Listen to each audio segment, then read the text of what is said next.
entertainment. We've got it for you here on Hockey Night in Canada. Got antlers on my walls that I sure don't mating calls from the stars and the bars on a Friday night. Now the boys may meet on my, but I can close my eyes and have you wrapped around my fingers like that. So baby, when you need the job done, you can call me baby. 'Cause you ain't gotta tell me, it's just in my nature. So take it like a taker.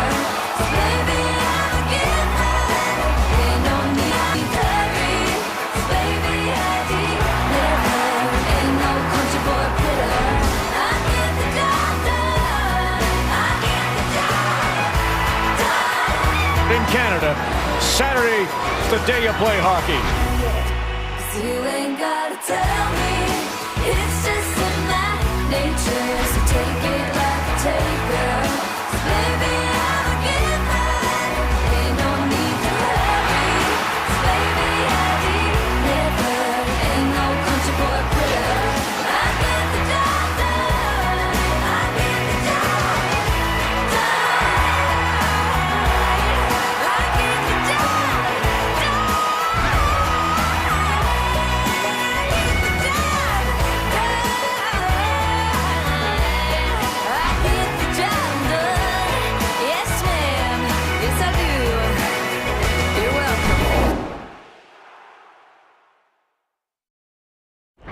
Hello, Canada and hockey fans in the United States and Newfoundland. This is Hockey Night in Canada on Sportsnet.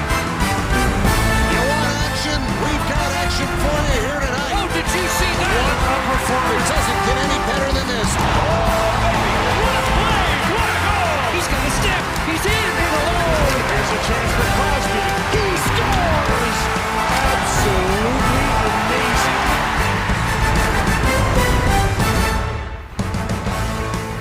First, thank you to Chapel Roan. We start in Montreal tonight. Colorado and Montreal. John Bartlett, Gary Galley, Sean McKenzie on hand. There are 4 Saturdays left in the season. Yes, that one Denverite says no chance, but Montreal's making a chance for themselves. 5 in a row on home ice. They've been great since Four Nations. Ottawa's into New Jersey tonight.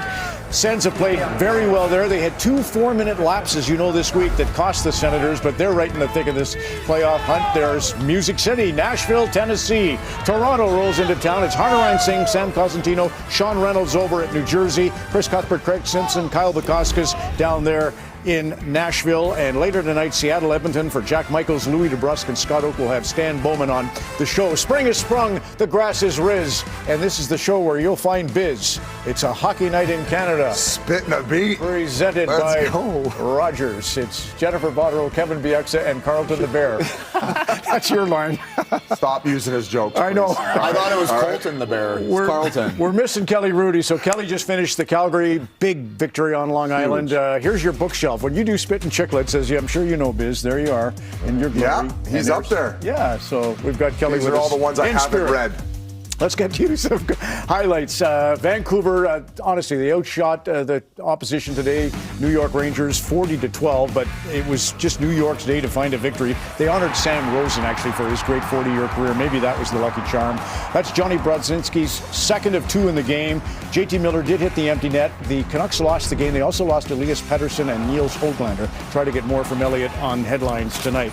Just mentioned it. Nazem Kadri, the hero in overtime. Calgary roars through New York and defeats the Devils, the Rangers, and just now the New York Islanders. So a critical 2 points for the Calgary Flames on Long Island. Kelly, Rudy, and Donna lived in Huntington, where Matt Coronado's from, so it was a really high-spirited affair for Calgary. Tom Wilson was just a focus on Hockey Central. That's a go-ahead goal. Florida's playing Washington right now. We're tracking OV, and it's the Capitals 6 and the Panthers 3 in the third period. Nothing yet for Ovechkin. And finally, the last highlight, because the 2 teams in Florida and Toronto, 2 points apart, starting play today. Let's show you that highlight as Utah Hockey Club. Logan Cooley has scored the goal that gives them a cushion 4-3. All right, let's begin to set the scene. We'll go to Montreal first. Sean McKenzie, you're there. Over to you. Ron, when you're fighting for a playoff spot, every single detail matters, whether you're a player or a coach, and that is why Martin St. Louis has been wearing his lucky tie every single game since the Four Nations break, except for one. That only game just so happened to be their only regulation loss in that stretch. Now, speaking of neckwear, this is the most recent addition to the Hab shop. It is the Lane Chain, or Chain Hudson, whatever you want to call it. It's about as flashy as the way he plays. On the left is his goal recently against the Ottawa Senators. It was beautiful. Now, that looks familiar. Well, that's because his opponent tonight, Cale Makar, has been doing that his entire career. Tonight, we get to see the two go head-to-head. Should be fun as we send it to Sean Reynolds. Sean, here in Jersey, the Senators should expect an ornery group of Devils after they blew a late third period lead, eventually losing in their last game. So changes in the lineup to try and shake things up. Out goes Thomas Tatar, Simon Nemec, Curtis McDermott. In comes Curtis Lazar, Nolan Foote, and Dennis Cholowski. Meanwhile, the Senators not happy with their last two games. 2 straight losses. They're hoping doesn't turn into an extended losing streak like has happened earlier in the season. Brady Tkachuk doesn't think that will happen, though. After their last game, he had this to say: I know there will be a good response on Saturday. Time to find out how well the captain knows his team. Let's send it to Nashville and Kyle Bukauskas. And Sean, it was Craig Berube who has said, when Austin Matthews speaks, everyone listens. It was 1 week ago when the captain said his group needed to look in the mirror with their play slipping. It is one of the great tools of self-reflection. Do you see it clearer, or are you deceived in what you believe? Well, 3 straight wins. Berube said they have found their identity again. The Predators have been searching all season to make sense of what their reflection is. Andrew Burnett is begging for them to find some sort of identity here with 14 games to go. A beautiful scene here in Nashville. The colors are vibrant, and, well, you want to look good on a Saturday night on Broadway. Rod. That is so good. Narcissus has never left the pool. Never. Go ahead, Biz. What do you see? Leafs, must-win game. You got to win the top of that Atlantic, and they've been playing great. You cannot take Nashville lightly right now. They've lost 4 in a row. Burnett called out the leadership group. Ryan O'Reilly's not happy, but good thing for Toronto. They're very disciplined, unlike Kevin and yourself. They didn't get buckled on Broadway last night, so they're ready to go. Okay, Montreal, 2 details they need. They need to play connected in terms of their transition game, attacking with speed. They've also been great in puck pursuit in the offensive zone. They'll need those details against a good Colorado team. I like watching Sanderson. I just like watching him from Ottawa. I'm going to watch him tonight. Well, that's that Four Nations kick as well. 47 points, leads their team in block shots. I like Sanderson. 26 power play points is second only to Cale Makar. So, yeah, we've got it all here. Hockey Night in Canada coming up next.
West meets East. The Colorado Avalanche come to town as one of the hottest teams in the NHL, but so are the Habs. They continue their dramatic push to the playoffs, and as it always is on a Saturday night in Montreal, the crowd is electric. Puck drop coming up, but first, the anthems.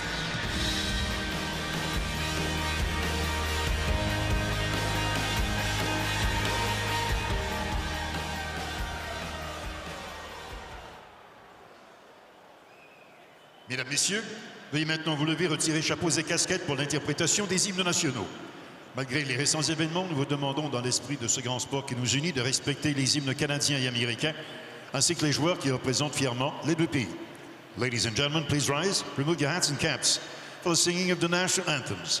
Despite recent events, we ask, in the spirit of this great game that unites everyone, that you kindly respect the Canadian and U.S. national anthems and the players representing each country. Veuillez maintenant accueillir, please welcome, Cheryl Toka, accompagnée à l'orgue par Diane Bibeau.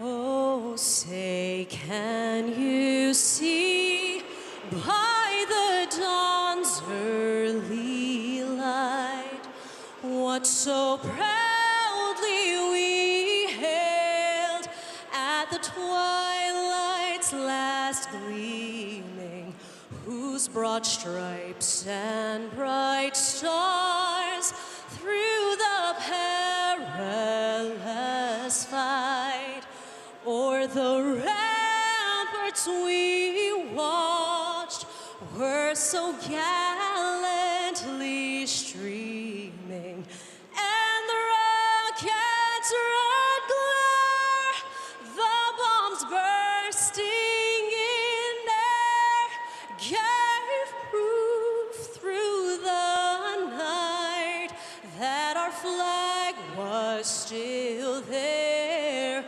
Oh, say, does that star-spangled banner yet wave o'er the land of the free and the home of the brave?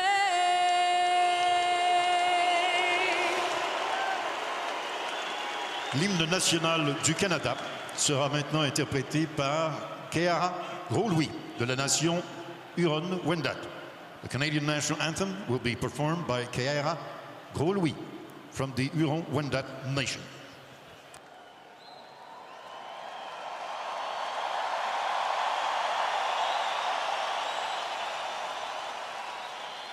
Oh, Canada, terre de nos aïeux, ton front est ceint de fleurs en glorieux, car ton bras s'est porté l'épée, il s'est porté la croix. Ton histoire est une épopée des plus brillants exploits. God keep our land glorious and free. Oh, Canada, we stand on guard for thee. Oh, Canada, we stand on guard for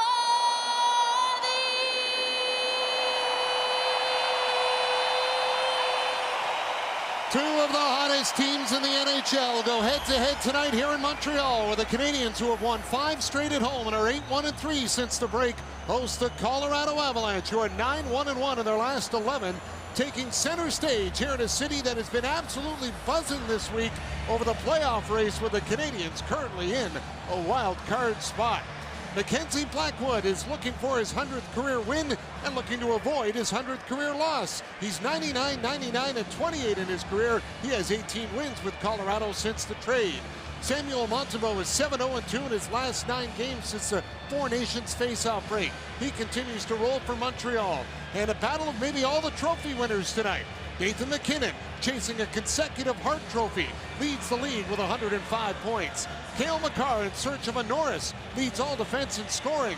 And Lane Hudson needs 2 assists to become the 5th rookie defenseman in NHL history to post 50 assists in a season. And he's on his way to the Calder Trophy. Here we go, Saturday night in Montreal, and Matheson gets it off the draw. He'll slide it in on net. Blackwood forced to cover it up for an early whistle. Well, we're under the 15-game mark, and that means both these teams are certainly understanding, you know, that every single thing they do on the ice, every little detail, and we heard Sean McKenzie talking about that in the open as well, so important. It doesn't matter how little or how big the detail is, it could make the difference whether or not you walk out of the night with 2 points, 1 point, or none. Taves puts it off the glass, down the ice. Matheson has got it, being watched by Nichushkin. Off the boards and out at center, where Taves has got it. He'll hand it off for Makar.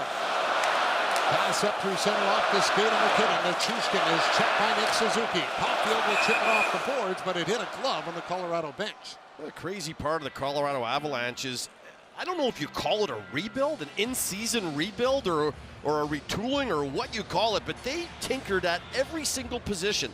They've added 5 forwards, 2 defensemen, 2 goaltenders, and that is a lot of change on a hockey club. You know, and the one thing that's noticeable is they added 3 centermen. They changed up the middle of the ice, 3 guys that they've added in there that are going to see if they can't do the job for the Avalanche come playoff time. Avalanche have used an NHL high 47 different players this season, including an NHL high 6 different goalies, making 9 trades since opening day. Nice move by Lane Hudson. Gave it off to Gallagher, back to Hudson. He'll slide it in the corner. And after it goes Ryan Lindgren, but he's met by Josh Anderson.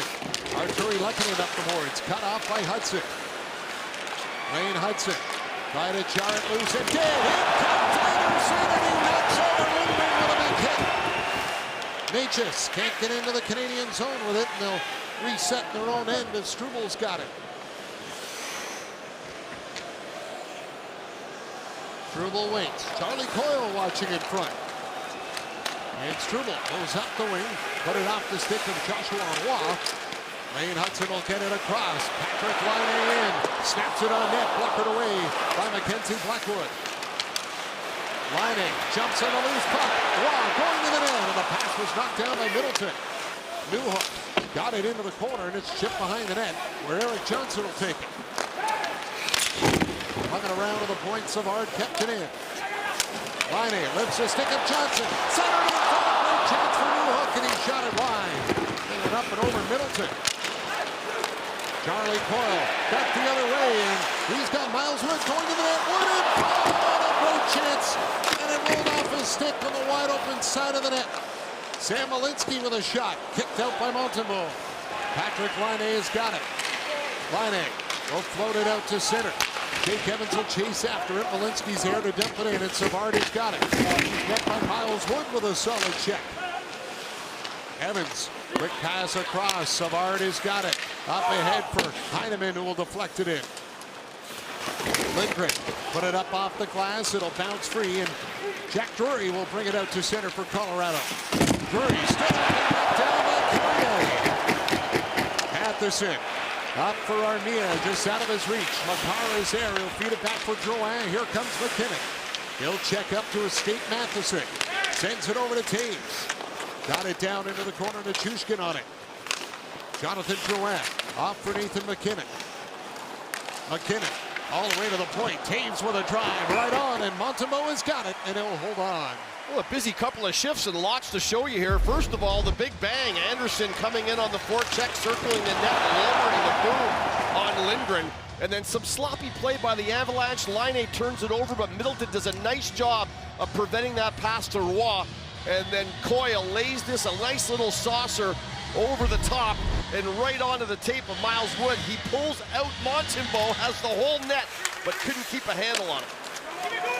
Matheson after the puck. He'll roll it around in the boards for Slavkovsky. Now McKinnon goes to the point. Here's Makar, tees it up, and it's off the glove of Montembeault. Hit the crossbar and went out of play. What a great pairing, Taves, Makar, and Taves knows where his bread is buttered. This puck comes back to him. Get it over to number 8 as quickly as you can. It comes out of the corner, it rotates over, and that gives Makar the opportunity to open his body and roll into this. And he steps into it, goes short side above the glove, almost between the shoulder and the neck of Montembeault, and catches the crossbar. I mean, he can really let it rip. 26 goals on the season for the Blue Liner. Dvorak won the draw, got it back for Matheson. He'll flip it out to center. Taves tried to stop it, but it bounced by him. Gallagher goes after it. Gallagher runs into Taves. Then Anderson with another big hit. This time, no, it was on Dvorak as he knocked down his own man. Natchez will drag it in. Poked away by Struble. Struble trying to flip it up ahead for Anderson. Natchez has got it back. Natchez pass across. Quick shot on net. Kicked out by Montembeault on Brock Nelson's attempt. Nelson had 2 goals in Ottawa, his first 2 with the Avalanche. Here's Taves dropping. Makar fired it wide. Hudson on the bounce and puck can't clear. Lehkonen towards the net. That got blocked. Natchez will fling it over for Taves. Nelson lets it go. Natchez after it. Gallagher stays right on him, and Struble comes up with a puck. Down the boards and up for Lane Hudson to the point. Taves kept it in. Here's Lehkonen. Pass across. Walking in is Coyle with a chance. Sifted wide. Johnson on it now. He'll get it down in the corner for Charlie Coyle. Coyle up for Natchez and his shot missed.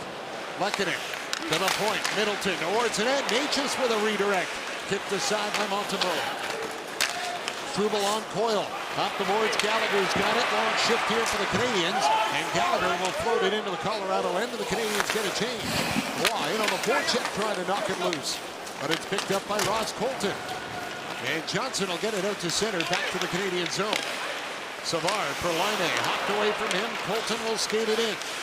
Colton drops it off. Johnson's shot goes off a stick, and that floats over the glass. Well, the one thing Colorado can do with the talent they have is they can hem you in your end, and they hunt the puck down really well. Good transition. This comes back, and then Natchez is going to lay this over to Nelson. He tries to go 5-hole, and Montembeault does a nice job of tracking it over. That's one of those great saucer passes by Natchez. And then Charlie Coyle here is going to get a great pass from Lehkonen as he came off the bench, and he walked right into it. Montembeault has looked very sharp in the early going. Colorado loves to score in bunches. And I just love the way Lehkonen plays. You can put him on any line. He's like a Swiss Army knife, and he makes it work. Cale Makar slides it over to Taves. Shot got through, knocked away by Montembeault. Suzuki tried to clear. He got knocked down. Back to his feet and moving for Carrier. Nick Suzuki out to center. It eludes the stick of Slafkovsky, and Makar will back up in his own end. Right over to Taves. Out to center for Drouin. He's pressured by Carrier. Makar backs up with it. Pass went off the leg of Slafkovsky to the front of the net where Caulfield was there. Couldn't get to it. Makar back in for Colorado. Trying to center it in front. Matheson will pick up the loose puck for Montreal. Played it ahead off the stick of Slafkovsky, and Makar will take it. Makar to Nichushkin. Got it across for Drury. He'll load up, got the shot through. Montembeault the save, rebound, and it's punched to the net by Wood and bucked away as the Canadians get it up. Carry it to center. Will lift it in. Malinsky goes after it. Shake him and sit on him on the forecheck. Drury will clear it back to the Canadian zone. Savard quickly up for Evans. He'll tip it in. Took the hit from Lindgren in front of the Avalanche bench. Arber Xhekaj's got it. Xhekaj plays it in. Evans goes after it. Lindgren around for Malinsky. Out the boards to Vesey, who draws in the lineup for Colorado tonight. Wood is there. He'll give it back for Lindgren. And Lindgren will lift it high in the air. Back down to the Canadians' end where Savard cleared it out. Heineman runs into Miles Wood. Eric Johnson with it. Great pace to start this game. Here comes Brock Nelson. Nelson tied up on the boards by Gallagher, and Gallagher will fight it out at center. Dvorak is there. Sends it across, and Anderson will tip it in.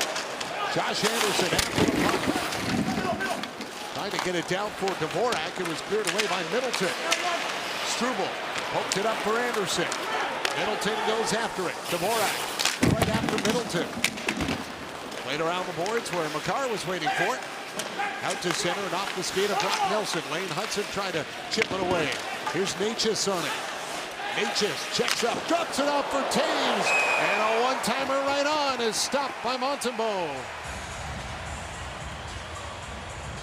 And we'll get a little bit of shoving in front of the net with Struble and Lehkonen. Well, loading up the shots are the Avalanche. 10 shots already on Montembeault. Here's the first one by Drury, rebound, and this one comes right to the net quickly by Wood. And then Tage joins the rush, as all the Avs defensemen do, but Montembeault has the answer.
Are the one person that can't start the game a bit off is your goaltender, and Samuel Montembeault has been fantastic to start this game.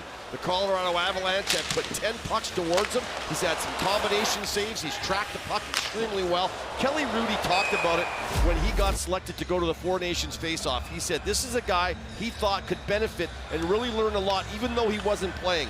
7-0-2 since the Four Nations, 5-0-0 at home. I'd say Kelly was absolutely right. Arbor Xhekaj on it in the corner, plays it out for Jake Evans. He'll work it out. Evans gets it in over the line, dropped it up. Newell fired it to the net, goes off a leg. Here's Savard trying to punch it back to the goal. That got blocked. Bolton up ice for Colorado. Crosses in, left it for Kiviranta, dropped it off. Malinsky scores! Sam Malinsky fires it home, and Colorado's on the board first. Well, I mentioned before we went to commercial, when Taves walked into that shot from the other end of the ice, I said, everyone comes. Malinsky's one of those guys who's going to join. Savard goes down. He doesn't get the puck to the net. It creates the outnumber attack coming up the ice to 3-on-2. And when everybody is fighting to back check as hard as they can to get back in the zone, Kiviranta just lays it back to Malinsky, who's coming up the ice late, but tight enough with his gap control that he can help Kiviranta, and he steps into this, and he's traveled quite the distance up the ice. He's got all his body weight stepping into that, and he blows it right by Montembeault. The Avalanche on their 11th shot in this period thus far take a 1-0 lead. 92.5 miles an hour on the shot for Malinsky for his third of the year. First since February 22nd in Nashville, as Blackwood can't cover it up, side of the net. Caulfield in front, looking to get a stick on it and couldn't. Jonathan Drouin feeds it across for Nichushkin. Poked away by Matheson. Now Drouin. Checked along the boards by Carrier. Slafkovsky will get it out. Makar. Pressured by Nick Suzuki. McKinnon laid it over to Taves, and he'll backhand it in. Matheson after the puck, rolled it around the boards. Caulfield was there waiting for it. Dropped it back for Nick Suzuki. Suzuki to Caulfield, holding down to Suzuki. Tried to get in front. A good stick by Eric Johnson. Johnson again intercepts. Puts it off the glass and out. Struble will kick it in. Canadians have to clear on the delayed offside. Erik Johnson takes his time with it. 37th birthday yesterday for Erik Johnson as puck gets tipped into the Canadian zone and BC going right after it. Lane Hudson moving away as Wood was all tangled up with Armia. Heineman on the puck and that goes flying as Hudson will get it. Here's Jake Evans. He's hit in front of the Colorado bench. Armia after it. Chipped it around for Heineman. Jake Evans breaks it up on the boards to get away from Wood. Lane Hudson will hustle after it. Hudson has got it. Dodge the check from Drury. Johnson will move it. Drury over to VC, and Colorado will clear it out at center. Armia to Struble. He'll take his time. Canadians get a change. Watch that stick, Kelly. Long pass ahead for Anderson. Lost an edge coming in at the blue line, and Lindgren will clear it out. Arturi Lehkonen brings it in, dropped it off.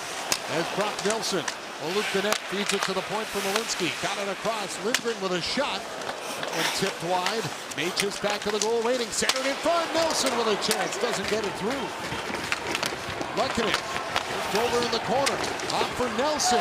Free for Lindgren. Scores! Ryan Lindgren snaps it home. It's his second goal with the Avalanche, and it's 2-0. Well, when you make 9 changes to your team in a short period of time, you get the worry that how is this team going to gel? Are they going to find chemistry? Well, the answer is the Colorado Avalanche are finding chemistry. They know that Minnesota won today. They know that Dallas won today. They have to keep up the pace. They have come out ready to play. They lost on a little Canadian trip, and they lost the first game in Toronto. They beat up on the Ottawa Senators, and right now in this first period, and there's a guy they traded for, Nelson to Lindgren, 2 new guys putting it together and beating Montembeault again, and that's a 2-0 lead for the Avalanche. They look very good and very confident. 2 defensemen getting the goals here in the game so far.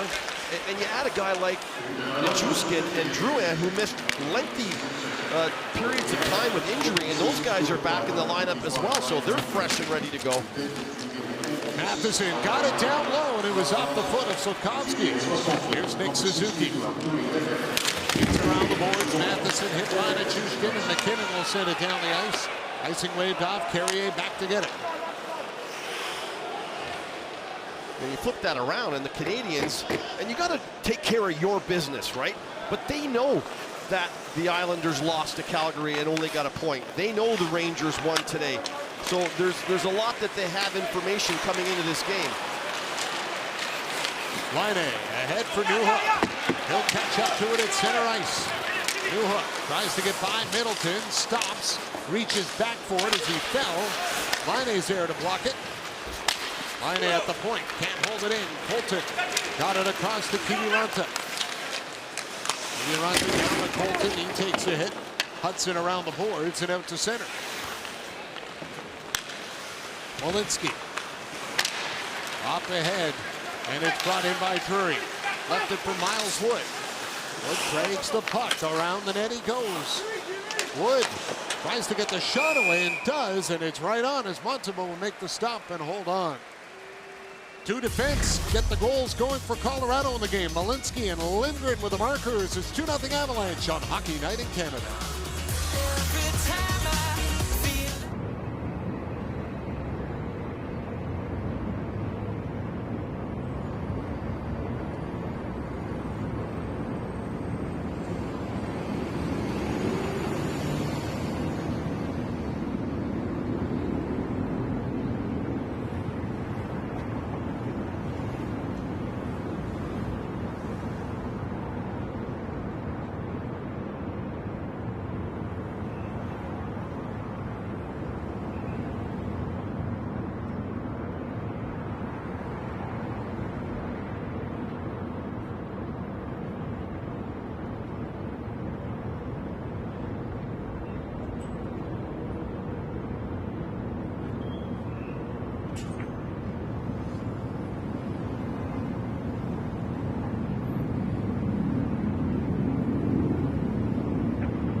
Nations break, but Martin St. Louis had this message for his team this morning. You can't just be happy. Don't fall in the trap to be happy. Just be hungry. We'll find out how hungry they are, guys, as they look to get back into this game. Well, he's going to be squeezing that lucky tie real hard here, I can tell you that much. It's been a real rough start. They haven't had a shot in almost a little over 10 minutes. Colorado's really laid it on him here in the first period with a 2-0 lead. But Montreal has showed a ton of resiliency over the last little while, and I don't expect them to lie down. Struble up with the puck, floats it off the boards. Armia will backhand in the air. That's gloved down by Malinsky and called on a hand pass. Well, the one thing you have to be careful of, because when you play the Colorado Avalanche, you know how much firepower they have up front. So that's the one thing you do. You want to make sure you got all your guys in the zone, but then you got to remember, this is a team that lets their D join the rush all the time. 43 goals on the season. That's tied for first place in the National Hockey League. They've got 2 tonight here from the blue line. So although you want to make sure you're covering your tracks with the type of forwards they have and the talent that they have, you've got to be aware of their D. James has got it at center. He'll send it in off the glass. Struble waiting for it. Off the boards, Makar at the point. Put it on net. Kicked out by Montembeault, and Heineman will clear it away. Up to Armia, left it. Jake Evans tries to fight his way in. It's chopped off his stick. Struble for Hudson. Pass ahead for Heineman. Heineman down the wing, throws it towards the net. That one missed. Evans has got it. Back of the net for Heineman. Rolling puck, and he'll settle it down. Gives it back to Jake Evans. Evans trying to hold off Taves.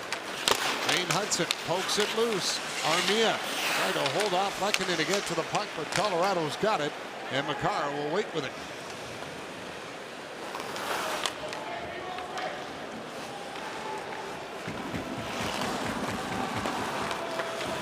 Dale Makar up to center for Nichushkin. Tipped in. Montembeault calls Matheson back to get it.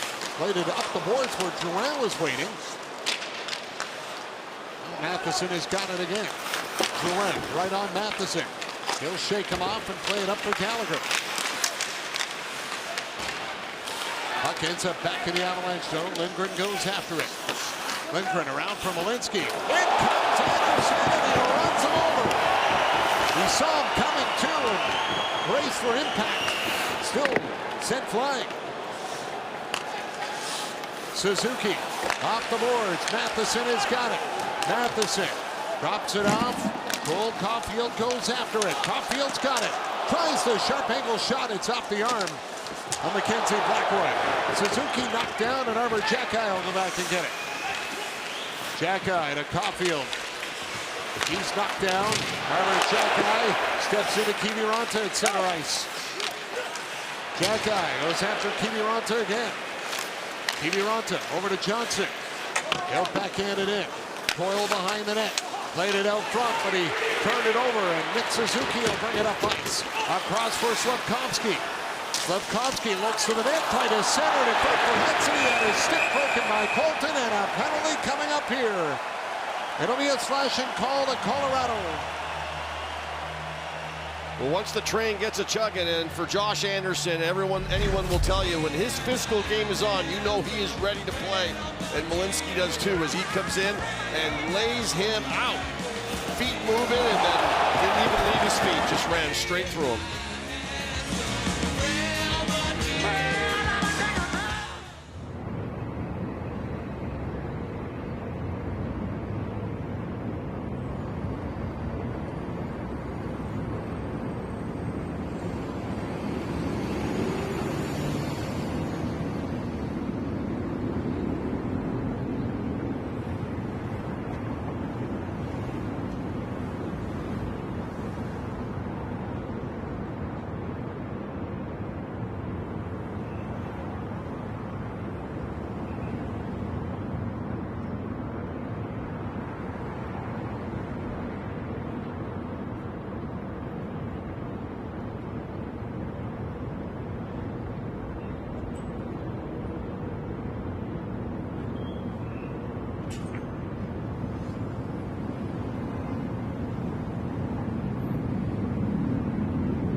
power play goals in their last 7 try kills, and here you see Colton coming to the net with Hudson, who's joining the rush, and as this pass from Slavkovsky comes around, he lowers the boom, and in half goes Hudson's stick, and there's the penalty, and the Montreal Canadiens' power play has chipped in to help them quite a bit. 4 power play goals, 1 in each of their last 4 games. We'll see if they can't get things started here and get this crowd energized and into the game with a power play goal. Suzuki lines up against Drury. Canadians win the draw, but then Caulfield put it back to the point and got away from Hudson all the way down the ice. Lane Hudson will lead it out for Montreal. Drops it back for Nick Suzuki.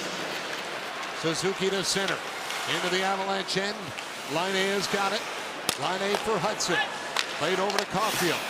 Down for Nick Suzuki. Slavkovsky with it. To Suzuki. To the point for Hudson. Hudson. Off for Nick Suzuki. Slavkovsky. Great save by Blackwood off Caulfield. Old Caulfield. Great chance. He's denied by Blackwood. 13 of his 33 goals have come on a Saturday for Cole Caulfield. Nearly at 14 as Suzuki will bring it in. Caulfield to Hudson. Crowd buzzing. Line A's got it. Back for Hudson. Over to Caulfield. Caulfield drops it off. Slavkovsky to Hudson. Lane Hudson to Uri Slavkovsky to the net, and Suzuki trying to get his stick on it. Slavkovsky goes after it. Nichushkin left it free, and Lehkonen will clear it down the ice. Oh, great stick by Nichushkin. I mean, he's a big guy, but you forget he moves quickly too. Great anticipation to break that play up. Newhook will carry it up for the Canadiens. Newhook dropped it off for Suzuki. Nick Suzuki trying to get away from Drury. Got it down to Newhook. Back for Nick Suzuki. Suzuki down low. Gallagher up for Nick Suzuki. Got it across. Matheson drive is blocked, and that goes out of play. The one thing you want to do if you're Montreal is when you get in the zone, Colorado wants to put pressure on you right away. So you got to make 2 or 3 passes and make them stop moving. And that's what happens. They get a bit static, and then all of a sudden Makar picks his stick up. He has the shaft laying right on the ice. And the minute he picks the stick up right there, it creates that little space underneath for Slavkovsky to slide it to Caulfield. What a great pass. And Caulfield didn't have enough space to get it up. All he could do was really jam at it, which he did, and Blackwood with a great right leg save. Taves has got it, wrapped around the boards, kept in by Carrier. Carrier hands it off for Matheson. He'll spin away from Drury. Matheson trying to get it down along the boards. Lindgren's there. He'll send it down the ice. Colton's out of the box, and the power play comes to an end. Carrier will wait back to the net. Carrier holds on, being watched by McKinnon. Now with a bounce pass to center for Heineman. Pass through his legs, got it over for Armia. Armia goes to the net, stopped by Blackwood. Well, Montreal trying to get on the board before this first period is out. There is a lot of game left, and sometimes a power play, even when you don't score, you get a little energy off. And right here, Armia takes the puck to the outside. He's a right-hand shot, so he's got to pull it back in at some point, and he pulls it in right there quickly.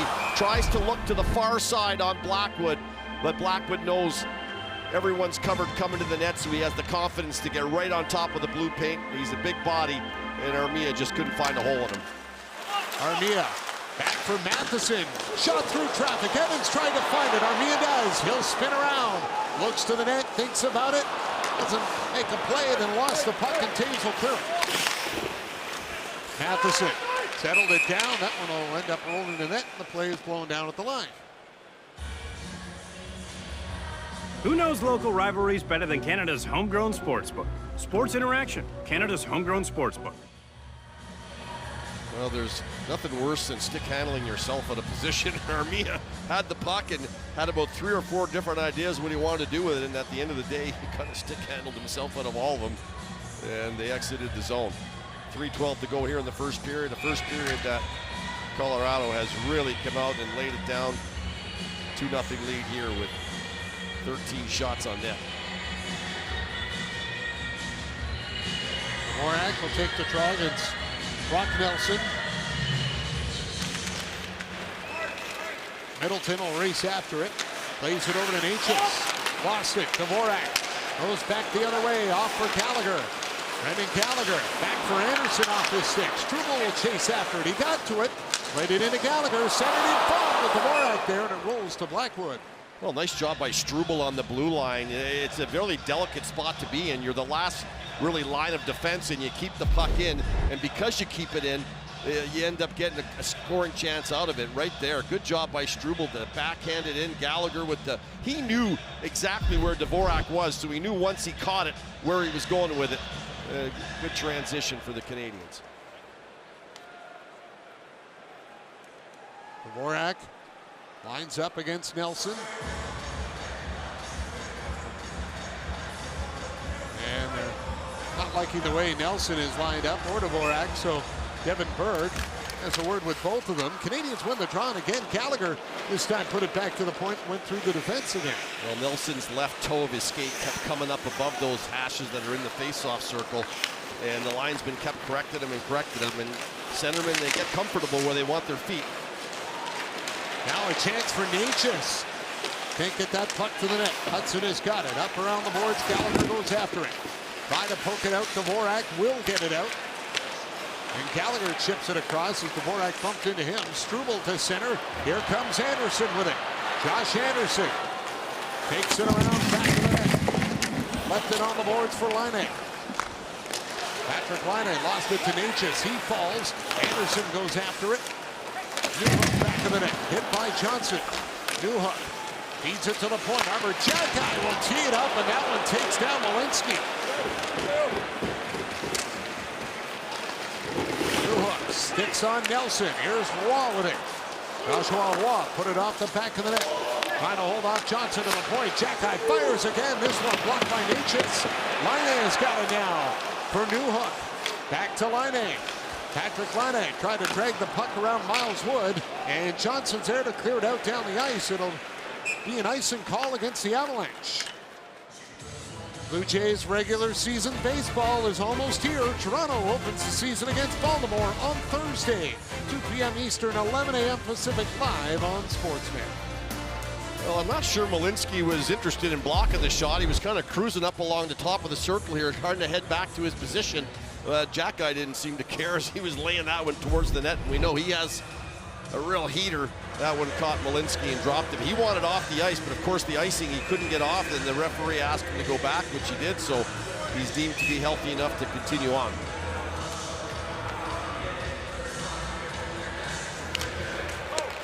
Nelson won that draw. Suzuki didn't like it at all. He was standing right there, had a few words for the linesman afterwards. Puck worked out at center and then tipped in by Coyle over the Canadiens bench. He's going to have a few more words with the linesman as well. I mean, in a game like this, you don't want to have not just a giveaway. And Nelson, they've had a few problems. Watch his left toe. He keeps cheating it forward. And then all of a sudden, as Suzuki's waiting, he drops the puck. This is 2 issues they've had with Nelson in the defensive zone faceoff. And Suzuki is not happy about it, and I don't blame him.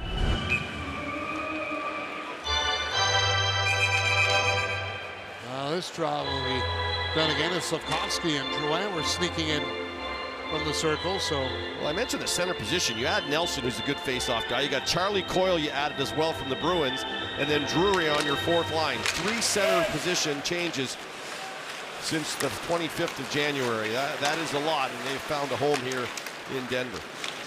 Carrier goes after the puck. Drouin will take it in front for McKinnon. Nifty move. Oh, what a save by Montembeault. Reaching back with his stick, he denies Nichushkin. Slavkovsky able to get it out. Drouin has got it. Had it knocked away as Carrier goes after in the corner. Nichushkin off the boards. Kept in at the point. Lindgren with a shot. That one tipped away, and Nick Suzuki has got it. I'm not sure Montembeault saw that thing coming through. Man, it just hit him on the arm. McKinnon will chip it in. Carrier cleared it out. Had to roll down the ice. Stopped at the side of the net by Blackwood. He'll leave it for Malinsky. Malinsky waiting with it back in the net. Pass up through center. Blocked as Struble was there. Hudson got it over to Caulfield. Turned back by Taves. Kiviranta chasing after it. He'll drop it off. And a chance for Charlie Coyle is put off by Montembeault. Coyle's got it again. Coyle to the point for Taves. Shot blocked by Roy. And he'll clear it out. Great effort by Joshua Roy. Taves takes it back into his own end. Out to center for Kiviranta. Flipped up and Bolton will go after it. And that'll do it for period number 1. Well, if the Canadians come back in this game, remember this save on Nichushkin. They get out-muscled, and here they come to the net is McKinnon. He slides it to Nichushkin, and look at the paddle of Montembeault. As he comes across, he drags the mid-paddle of his shaft, and right there he snags it off Nichushkin. And the Canadians just down 2-0 heading into the intermission. Ron on the panel coming up in the first intermission with To The Point. Shot 16-6 in favor of Colorado. The defense do the damage. Malinsky and Lindgren, the goal scorers. It's 2-0 Colorado through 20 on Hockey Night in Canada.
Xfinity game-changing internet. Stream, share, and score big with Canada's most reliable internet.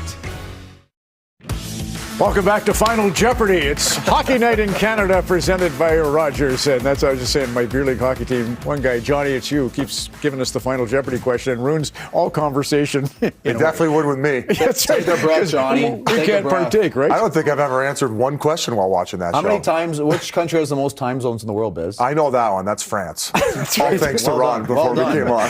So Paul Bissonnette's in for Kelly tonight. And here you are fighting a guy that's 6'6.5". The year you won the Calder Cup, this is late in March when you had your Gordie Howe hat trick against Levi. Oh, yeah. Yeah, that's. I had a Gordie Howe that night. That's you right. did. Yeah, goal and an apple. Larson is the Dane that you're fighting way above your size. Amazing. Fought the puck a bit that night, too. No, he scored and set up Ryan Horvat. Horvat, no relation to Bo. Yes. But yeah, you had the Gordie Howe hat trick. And did you tell the story of him fighting that you and Well, I remember Luongo? when Biz, obviously we know Biz started Twitter for NHL hockey players. You were just starting your Twitter account. I remember we're in Arizona and Phoenix playing a game and Luongo was backing up. We're sitting on the bench. Biz is lined up in front of our bench for the face-off dot for a face-off. He's going at it with somebody. He's all mad. And I gotta be face-off ready. I yell over the bench and go, settle down, Biz nasty. And he stood up, he turned around and he goes, you know? How do you know? And me, you, and Luongo were all laughing. And then you stopped trying to fight whoever you were trying to fight. That's the second coolest moment I had of somebody recognizing my Twitter account when it was Lidstrom. Nick Lidstrom. No way. We were in Detroit because I pranked Oliver Ekman-Larsson the night before, pretending to be Nick Lidstrom, inviting him to dinner. So it ended up getting out, and he mentioned something at the red line. Obviously, I wasn't playing patrolling the red line that night, so Nick said something, gave me the shin pad tap, and I'll never forget it. I forgot that one though. One other thing about your Gordie Howe hat trick: Horvat was the number 1 star. You're the number 2 star in the game. The number 3 star was Scott Laughton. Okay. Levi. So that's enough about all that. Yeah. Let's get to John Sorry Tavares. about that. Amazing. JT, for you, Biz, what strikes you the most about this? I mean, just the off season and getting the C stripped and the fact that he comes in with that attitude and he's continuing to get it done. His 30th goal of the year. That's the 3rd time he's done it as a Toronto Maple Leaf. And, I mean, if you count the 29 he had last year, I mean, just incredible performance and has been a real big bright spot this season despite some of the injuries, especially early on to Matthews. And he brings it every year and he's still a leader in that locker room, Kev, and it's awesome to see. You know, my thought quickly on Tavares is when he came to the Leafs, he was a bona fide superstar. He had 271 goals in 9 seasons. That allowed Marner and Matthews to grow at their own pace. I really think bringing him in as a superstar allowed those two to grow. You can't say enough about Tavares, like the professionalism, the leadership, and the production he's given the Leafs. Details. He's a detail guy. No doubt, yeah, and they've had him all first period. They came prepared to play. This was a bit of a trap game, in my opinion, but, I mean, Jen, you had that clips, all the clips of Bobby McMatthews, as I call him, pregame, but just great job on the forecheck here, and they were going for a line change, so he gets that puck stop, allows fresh bodies to come on the ice, although they don't do much with it there. He's ready to go, and, you know, we talk about maybe the lack of production offensively from Matthews this year. He's still been so good defensively. Closes off there. The details to Matthews' nice game, the great wall work there, and then how about the skill play by Marner, keeping that play alive, and then it ends up setting up the eventual power play goal to get things rolling. And how about this little team powwow? The Marner magic, as I call it, setting himself up. Hey, I want this one, boom, right off the trigger. And a goal off. That's not what they were talking about. They're like Tootsies, Legends, Valentines. Which one? They better not be talking about that because we need them staying focused. This still could be a trap game. I remember the one at home against San Jose. They were up 2-0 after the first, and then they squandered that one. So got to stay focused here. Okay, so for the game in Montreal, the Canadiens also need to stay focused. So there was a stretch of over 12 minutes where they didn't get a shot on goal. They have to be sharp in their defensive zone coverage. So you see the effort for them trying to back check. So Jack Guy is communicating, making sure we've got our players. As a player, you're taught to come down the middle of the ice, but when you get there, you need to sort out. And the forwards are not communicating. They end up leaving Malinsky open at the tops of the circle. He comes in and blasts it home. On this one, 2 Colorado Avalanche players in the corner. Eventually, you have 3 Montreal Canadian players that come down low. Puck squirts out, then you are not aware of Lindgren coming down the weak side. And Gary said during the game, you always have to be aware of the Colorado D. And so for Montreal, they also started the game relatively well. The first few minutes, they had some great pressure in the offensive zone. The last few minutes, some chances, but that rough stretch in the middle. I think their energy was very in sync with how Anderson was playing. And you talked about what they needed from Anderson. And he had a couple of huge hits. And this was during the segments of the game of the first period when they were playing well. This was in the offensive zone, flying in, using physicality on Lindgren. That was a second one, knocks him right down. So that was at the very early stages of the first period. This is late in the first, levels Malinsky. So for them needing more of that to be consistent throughout the game. Ottawa in New Jersey, it's 0-0 after one. It was a really good period, though. And just something that I kind of noticed is the game within the game. This is going to be a delay penalty. And when you're the team that has a penalty, it's a delay penalty. Sometimes you want to take somebody with you. So you're going to see Pinto here, kind of like accidentally on purpose. They're going to have a delayed call here. And watch Pinto after the whistle just kind of bump Hichar and hope that Hichar does something retaliation even up. The problem is, Hamonic comes in too quick and doesn't allow Hichar to cross-check and punch him. Nason comes in too, but again, Giroux's right there. And, I mean, it's good teams sticking together, the whole pack mentality, but that's what Pinto was trying to do, in my opinion. One of those little bump you biz and hope you punch me in the face, and now it's 4-on-4. Yeah, hopefully they even it up a little bit. Hichar, obviously a very cool head on his shoulders, a great leader there, but as things get spicier towards the end of the season, people jockeying for positions,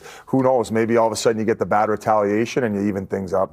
Brady Tkachuk, huh? Yeah. Yeah, Brady left. He didn't leave. He stayed on the bench. The thing that worries me about this is in Four Nations he got hurt and he stayed on the bench as well. So that just looks so innocent. To me, that's a nagging injury. That's something probably that he had before. This is the good news. At the end of the period, he's really testing it out.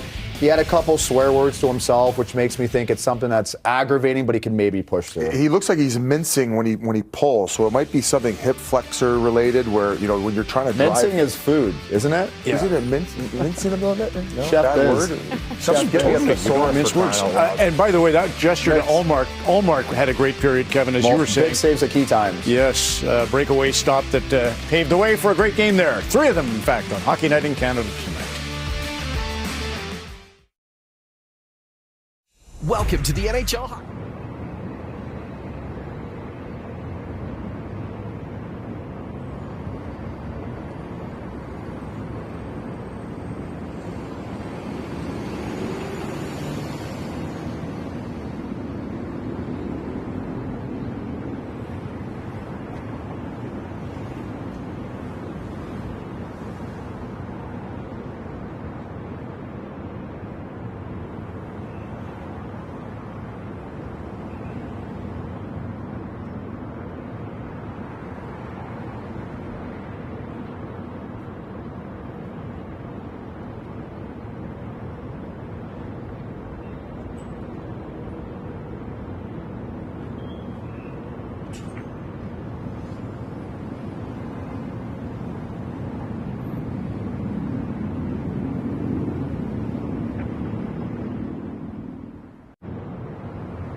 Homegrown Sportsbook, where betting local has never mattered more. The Glen Sather Clinic in Edmonton's been busy. Edmonton Oilers visiting, so we'll get you up to date on what's going on with Connor McDavid, Leon Draisaitl.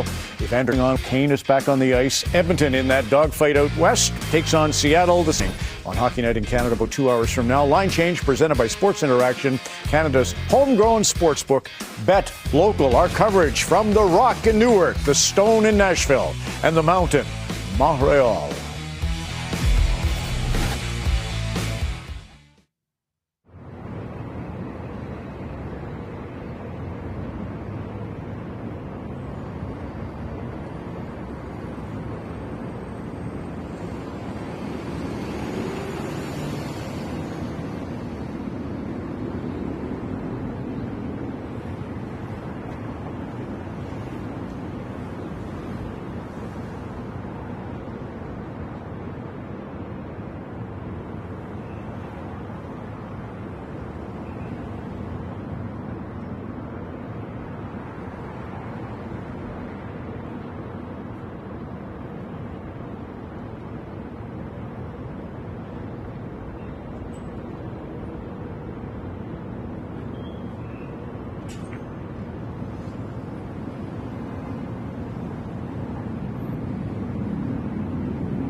Proud partner and fan of the NHL. It was a dominant first 20 minutes for the Colorado Avalanche, leading the way with a 2-0 lead, 16 shots to 6. The good news for the Habs was they did out zone time the Avalanche 4 minutes and 13 seconds to just over 4 minutes for Colorado. Now, as Colorado continues this road trip, the presence of Gabriel Landeskog continues to be a boost for the Avalanche. He is skating, taking part in morning skates. There is still no official timeline for if and when he'll return, but when he does, he can only imagine what that will feel like.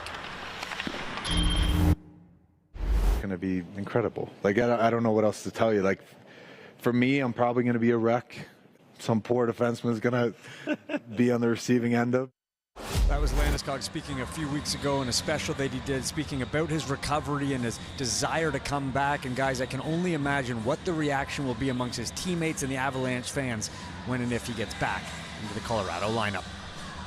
Well, you can't say enough about Landeskog and his journey and what he's gone through and how much the game of hockey means to him. You carry around a Stanley Cup and then it just goes empty for so long, and wish him nothing but the best of luck. What an addition he would be, along with all these other guys that I've been talking about. I mean, all these people they've added to their team, because obviously they felt like their team was missing some ingredients, especially up the middle of the ice, in between their two posts. Two goaltenders who have played extremely well for them. They seem to lose faith in their goaltending. And then, of course, if you can still add Gerard and Manson, who are on the injured list right now, and Landeskog into your lineup, I mean, that would be something. Second period underway as Carrier will dump it in. Armia goes after it. Hands it off for Jake Evans. Heineman jumps on the loose puck. Centered in front and off the skate of Makar. It'll come to center and Carrier goes back after it. Pass ahead for Armia. He'll deflect it in as Makar is on it. Makar up the boards out at center. Nichushkin was the one to put it back into the Avalanche end, so Evans goes after it. Heineman lifts the stick, got it back towards Evans, but Taves was there and it's cleared up. Carrier for Matheson. Up to Slavkovsky. Juraj Slavkovsky. And a cross intended for Suzuki, but it was broken up by Taves, who plays it down the ice. And that will be called icing. Well, Lehkonen thought he had the inside track, but I think that last reach by Hudson at the end with his stick might have got him the icing call. Taves had Lehkonen wide open up the middle of the ice and missed him, and there's the reach of the stick right there from the outside. That got him the icing. I think Lehkonen felt like he had the inside track on the puck, and Taves, what a beautiful pass up the middle. It just kind of hovered right over the top of Lehkonen's sticker. He'd have had a breakaway from the blue line in. I think when Manson comes back, he's going to probably end up pairing with Lindgren, and that's going to give them a real solid top four. Lane Hudson, little shimmy and shake, and his shot goes off the stick of Lehkonen. You know, Gerard is one of those guys who can bring you some offense, and Manson, of course, big body, likes to play physical, moves the puck well, and I think would be a real good partner for Lindgren. It's a bunch of riches that the Avalanche have to put guys in and out of your lineup as you head down the playoffs, and who knows who they're going to play in the first round. There are so many options out of the West. You know, does LA pass Vegas? Do the Avalanche stay in third? Does Minnesota catch them? I mean, so many things can happen in the West. But the one thing we do know, Bartz, there are only 2 spots available, it seems to be, to get into the playoffs right now, and that would be the last wild card spot in the East that Montreal is holding right now, and St. Louis holding in the West. You know, it looks like Ottawa might have enough to hang on. It looks like 90 points is going to be the magic number, and still a lot of hockey to be played, though, and anything can happen. Here's Malinsky around the board. Struble at the point, kept it in. Slavkovsky pinned by Lindgren. Suzuki on the puck, hands it off for Caulfield. Back for Nick Suzuki. Goes to the point for Hudson. Lane Hudson tries to get around Lehkonen. He'll leave it for Slavkovsky. Back to Caulfield. Shot got through, and it's stopped by Blackwood. Caulfield jumps on Nietzsche so he can't clear. Slavkovsky dropped it back down low. Nietzsche's up the boards. Nelson trying to tip it out. Struble reaching in. Caulfield goes after it. And Lindgren will end it up for Malinsky. Round to Arturi Lehkonen, and Avalanche get it out up through center. Nietzsche sends it over to Lehkonen with a shot. One goes wide, and it's off the glass and out. Middleton will send it right back in. Hudson out for Struble. Kiviranta down into the corner. Hoyle tries to play it. Tied up by Newhook. Swung it back for Middleton. Middleton's shot got blocked. Colton fires that one across. Johnson back down to Colton. Jumped over his stick. Roy is there, and he'll deflect it out. Well, it doesn't seem like much, but that play by Roy is huge. I mean, you got to start killing the plays quicker if you're Montreal in your end with Colorado. Blackwood will cover it up here and get a whistle. Anderson's going to mix it up with Middleton. And they get separated. There are 2 big lads there. Oh, no. Here we go. Jack-Eye and Middleton. They're going to go toe-to-toe.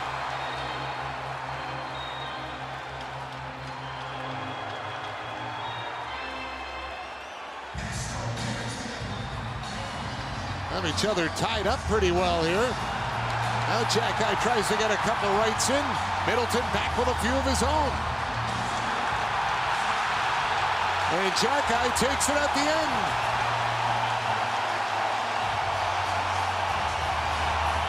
Middleton and Anderson going at it, and it looked like it was going to all settle down, and then Arbor Jack-Eye comes in from the point and says to Middleton, I don't think so. You want to go with someone, go with me. And Middleton's like, okay. So a couple of rough customers, tough customers going at it. And a real good battle between the two, and Jack Eye at the end found a way to change from his right to his left, and I think it threw Middleton off a little bit. Here's Anderson coming in. Remember, he has laid a few hits. That was a little bit of snow. It didn't really need the reaction it got from Middleton, but Anderson nonetheless has been a real physical presence in this game. And then Jack Eye, who always loves the physical parts of the game, steps right in. And a real good tilt between these two guys. And Jack Eye at the end finds a way to take down Middleton.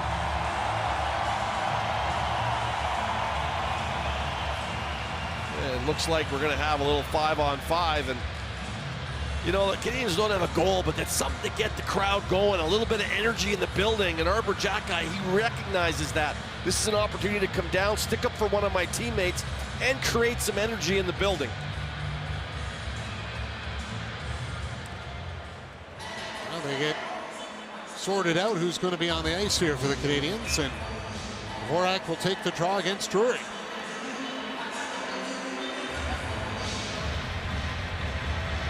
And again, Drury this time trying to edge in a little bit, so Eric Nansen has a word with him. Wood will send it back for Taves, over to Makar. Taves flipped it up in center. Drury will knock it in. Montembeault played it around the boards. It was cut off by VC. VC backs it down. Drury kicked it loose. Wood to the point. There comes Makar with a shot, and that goes off the post. Gallagher will pick it up. Gallagher back the other way. Anderson going to the Gallagher, and Anderson can settle it down. Great chance down, and Dvorak got caught up with Makar sliding back to the Avalanche net. Meanwhile, here comes Wood. Wood can't get the shot through. Dvorak and Makar were having a battle behind the play. Gallagher up with the puck. He'll give it back to Lane Hudson. What a chance that was for Josh Anderson. The Canadians trying to get buzzing here to get on the board. Heineman goes after it, centered in front. Jake Evans has got it. Roll it to the line. Matheson will dump it in. Armia on the puck. He'll leave it off for Heineman. Heineman being watched by Makar. Back to the line for Matheson. Shot towards the net. Evans throws it in front. Makar is there. He'll curl away from Heineman, goes up the boards, and McKinnon tips it out. Carrier at center will hand it off to Matheson. Matheson back for Carrier. Up ice. Armia can't handle the pass inside the line. He'll battle Taves for the puck. Evans got it loose for Matheson. Pressured by Nichushkin. He breaks free. Jake Evans rolled it to the point for Armia, and the Canadians get caught with too many men on the ice. And Slavkovsky had jumped on and then tried to jump back off quickly. Well, Matheson got the puck and Carrier changed, and when he changed, he had no one to give it to, and it kind of got everything discombobulated on the bench, and then some changes happened, and then Slavkovsky jumps over and touches the puck. And their 102nd post of the season. That's not first in the National Hockey League, but it is second. As Makar walks in, he's already got a crossbar tonight. There's the post. And then there's Dvorak going to the net with Makar, and the two of them taking down Blackwood. And Makar showing his displeasure in Dvorak as they head up the ice. And here's Matheson, where he kind of gets the puck, and he kind of was looking at giving it to Carrier, but he already changed. And then when the changes started to happen, all of a sudden Armia was at the bench when the puck was coming, felt like he had to play it, but Slavkovsky was already on his way over. You hate to take those kind of penalties. You know, you're in the offensive zone, and that's a real sloppy penalty for the Montreal Canadiens to take at this juncture in the game when you had the good fight with Xhekaj. You had a real good shift after that. Here's Makar on the puck. Makar hands it off for Drouin. Got it down to Nichushkin, over to McKinnon. Back for Makar. Makar with a shot, blocked in front. Matheson goes after in the corner. Not free. Dvorak's got it, and he'll get it down the ice. I love the fact that Makar takes that shot. I know it didn't get through. It was a snap wrister. But at the end of the day, it tells the Montreal Canadiens that I will shoot the puck. And he's already had a crossbar and post. Now he sets you up, and then he'll lay a one-timer to somebody. Nathan McKinnon settles it down, and he'll bring it up. Hands it off for Drouin. Got it over to Necas. Necas skates it in. Matheson lies down. McKinnon up with it. McKinnon in front. Nichushkin let it go. Scores! Necas, side of the goal on a great feed. Taps it home. And the hot power play for the Avalanche continues here to make it 3-0. Well, that's their 5th game in a row with a power play goal, and Necas has fit in very nicely with this group. When you're a guy like Necas, you have to figure out the rest of the guys on this power play and where to go. Nice job coming around the back of the net. He doesn't try to force a play, and then the seam play coming through. I wasn't sure if that was going to make it from McKinnon, but it does. And as it goes through Nichushkin, it leaves Necas open at that post, and the right-hand shot, his actual feet look like they're almost below the goal line when he buries this on Montembeault. Really well designed, really well set up, and Nichushkin with the presence of mind to go, you know what, this isn't in my wheelhouse, I'm just going to let it go through to Drouin, and then Drouin did the rest. 11th power play goal of the year for Necas, 24th of the season, and his 8th with Colorado as the Avalanche get the goal in the first shot of the period. Struble looks for a response off the outside of the Caulfield trying to jam it in. And it comes loose for Nick Suzuki. Back to the point. Struble shoots. Scores! Tipped in front by Slavkovsky, and the Canadiens are on the board.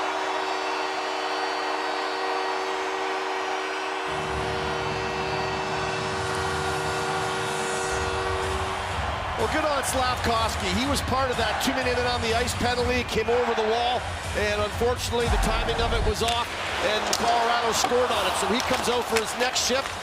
Marty St. Louis puts the Suzuki line out. They have been absolutely on fire of late. And the key to this play is when Suzuki lays it out to Struble, he doesn't even, he just dusts it off for a mere second, and he lets it go right away.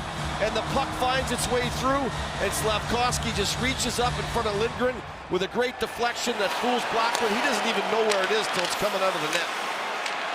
Well, if you're going to respond 27 seconds later after the Avalanche goal is a good way to do it. The Canadiens are back down by 10 here. Joshua Roy goes after it in the corner. Trying to flip it out with a step by Drury. Wood behind the net. Watched by Roy. Got it to the point. Shot by Malinsky. Steered aside by Montembeault. Lindgren can't get that one through. That hit Drury. Bouncing puck, and Laine will skate it up ice. Patrick Laine cuts in front. Laine shoots, and it's stopped by Blackwood. New hook on the boards. Laine knocked down as he swipes the puck across. He's drawing a penalty.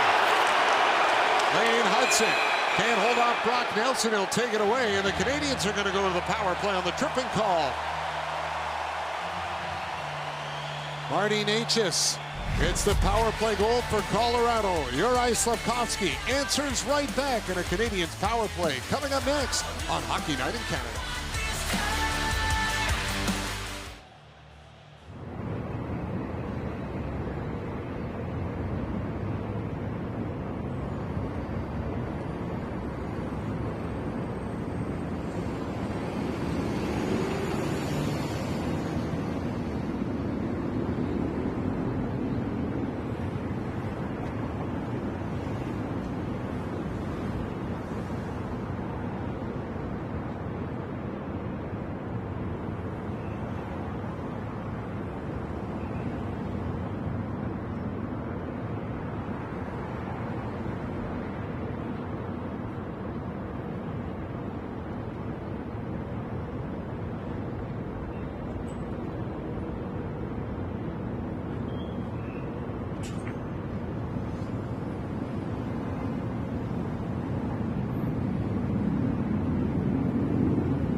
anxious, and right here he steps up and he's going to get a puck right in the left arm. And of course he takes a beating from his teammate Wood as well, but I believe it's the puck that stunned him on that left arm.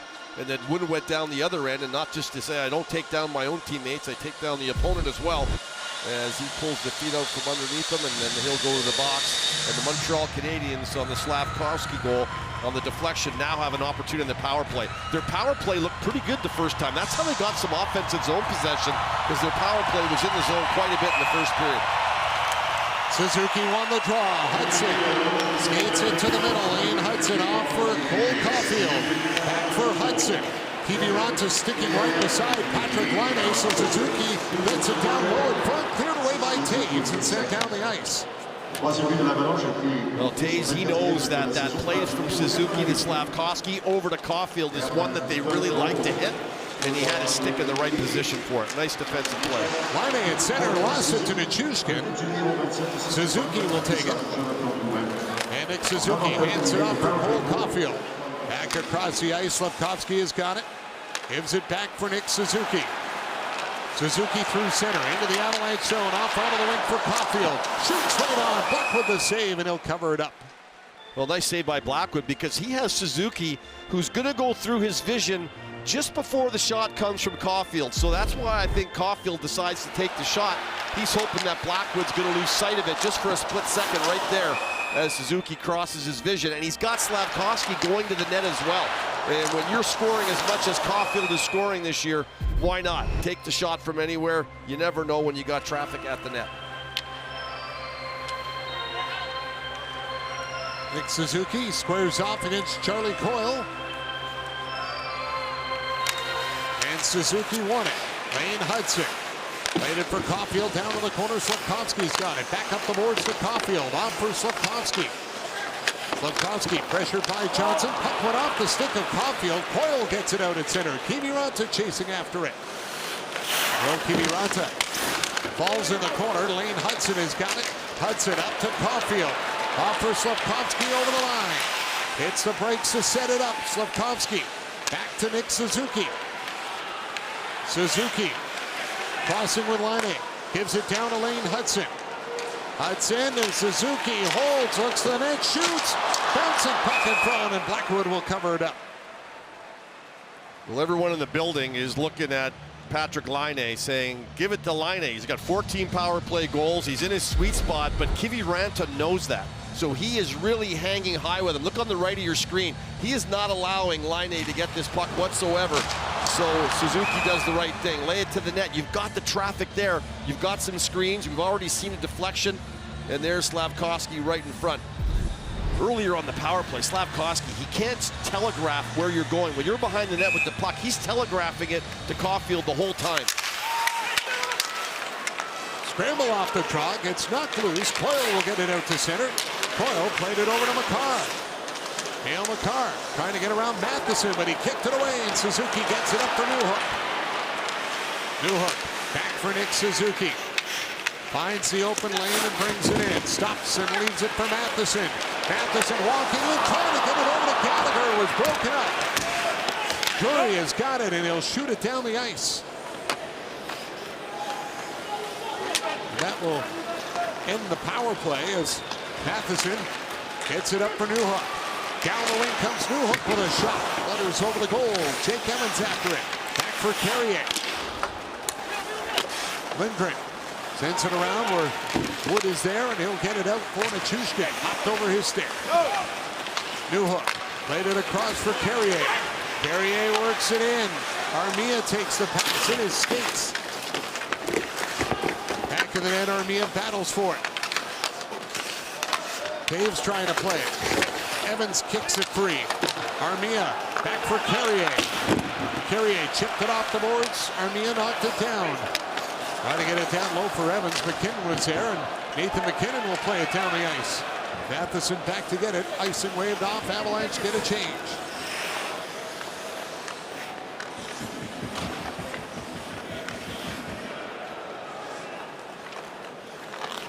Matheson waits with Natchez watching. Long pass ahead. He got it up for Anderson, who tips it in. Lansky after it back of it. Played around by Johnson. Dribble in front. Gallagher in the slot. Tried to tip it and went to the corner. Dvorak runs in at H's. Malinsky up for Nelson, and an offside called against Colorado. Past the midway mark here, the second period. In Montreal, a Hockey Night in Canada.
The Habs trail by 2, but so far they've done a good job of keeping Nathan MacKinnon and Cale Makar off the score sheet, which is a very, very difficult feat. Look at their NHL ranks this season. Assists, goals, points, rush chances, power play goals, slot shots.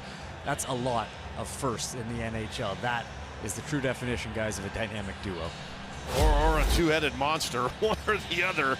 I mean, they just bring it night after night after night. Such talent, such amazing skill sets.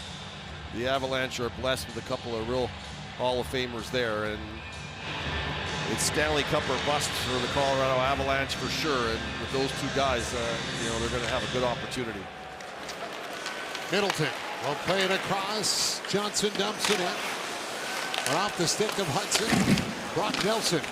Checked by Dvorak. H's up with a puck. Trying to spin away from Hudson. Played in front. Lehkonen. Great shot. Montembeault the save. And now it's carried out by Hudson. Cross for Anderson. Hudson goes after it.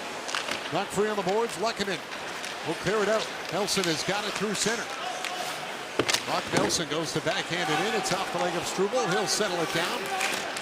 And Struble went to play it. Went off the foot of Lehkonen. Lindgren moves it up through center. Dvorak will deflect it back for Hudson, who clears it out. Middleton off the boards for Drury, who tips it in. Montembeault will leave it back of the net for Lane Hudson. Hudson. Pass up for Nick Suzuki. He'll deflect it, and Lindgren goes after it. Caulfield in there as well. Suzuki on the puck. Nick Suzuki back into the corner for Caulfield. Tangled up with Lindgren. Slavkovsky in to try and knock the puck free. Slavkovsky wins the battle. Caulfield put it on net, and Blackwood blocked it as Wood will skate it out. Gray from center. Lifts it in. Wood. Tangled up by Savard. Drury sends it around the boards. Makar at the point. Watched by Slavkovsky. Cale Makar stops, snaps it towards net with traffic in front. And it's taken away by Arber Xhekaj. Here comes Xhekaj. Down the wing. Throws it in front. Chance for Slavkovsky, and he shot it wide. Caulfield's got it. Caulfield to Nick Suzuki. Suzuki trying to get away from Makar. Played to the point, Carrier. Fired it in along the boards. Makar knocked it down. He'll hand it off for Drury. Over to Taves, and Taves will lift it in. Arber Xhekaj. Feeds it across for Carrier. Up for Roy, who deflects it over to Newhook. Alex Newhook. Shot up in the corner by Middleton. Roy comes in to help out. Throws it towards the net. Blackwood decides he's going to hold it for a whistle. Well, the one thing Colorado will do, they will push a puck into the slot area, even if it's tight. And you look at Struble, he thinks he's got Lehkonen in him, but he backs up a few steps. That gives him some gap between Struble. He gets a really good shot off on Montembeault. And then this one comes to the front of the net. It goes off the skate of Makar. And who's sitting there waiting for it? Slavkovsky, who's already got a goal in this one already on a nice deflection, and he whipped that one just wide.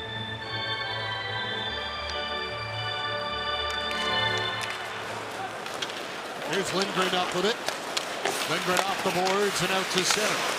Drouin moves it over for Malinsky. Back for Lindgren. And for Drouin. Checked by Carrier. Nichushkin stops. Has Matheson right on him. McKinnon trying to make a play with it. Drouin has got it. Flip to the point. Lindgren over to Malinsky. Trying to put it towards the net. Off the stick of Newhook and out of play. Get the feeling that no matter what, you're taken care of with BetMGM. BetMGM, the sportsbook born in Vegas.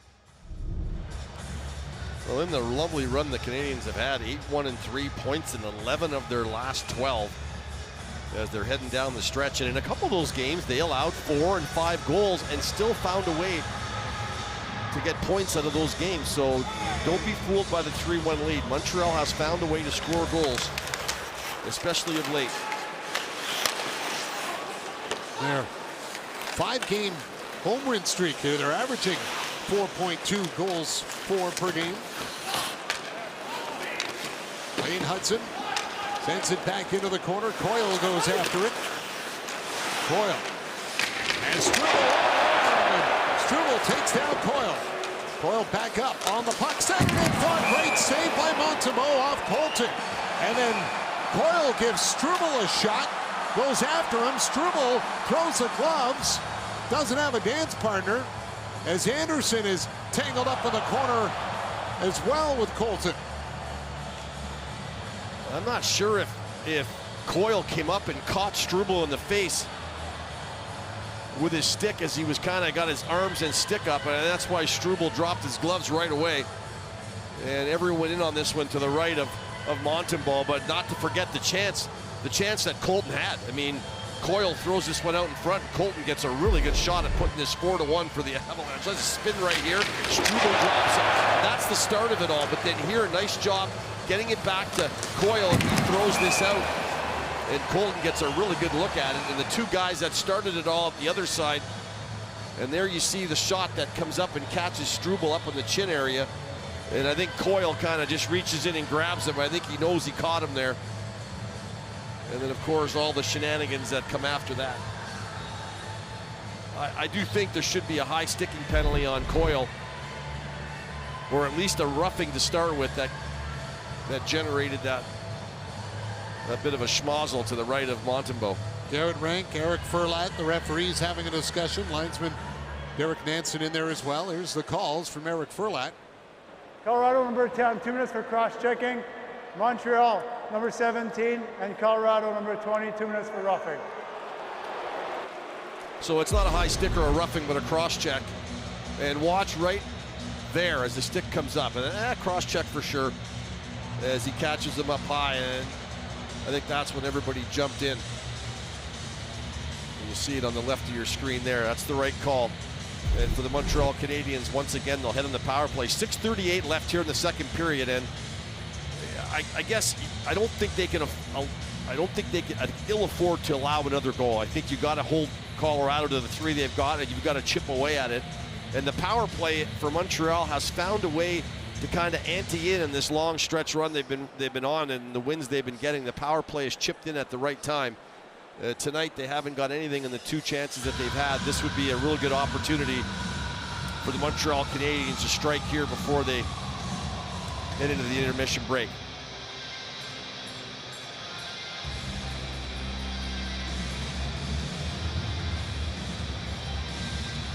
Colton and Coyle have gone to the box for Colorado as Devin Berg explains the situation to Martin St. Louis, and Jared Bednar gets an explanation from Eric Furlat. I think Josh Anderson is supposed to be in the box as well. And he has gone to the Canadiens dressing room after that, so that is why he's not in the box. Well, I would think they're going to have to put somebody in there, no? I don't know if they're matching, so they're the coincidentals. Coincidentals, Anderson so maybe not. and Colton are the coincidental minors, with Coyle being the extra penalty.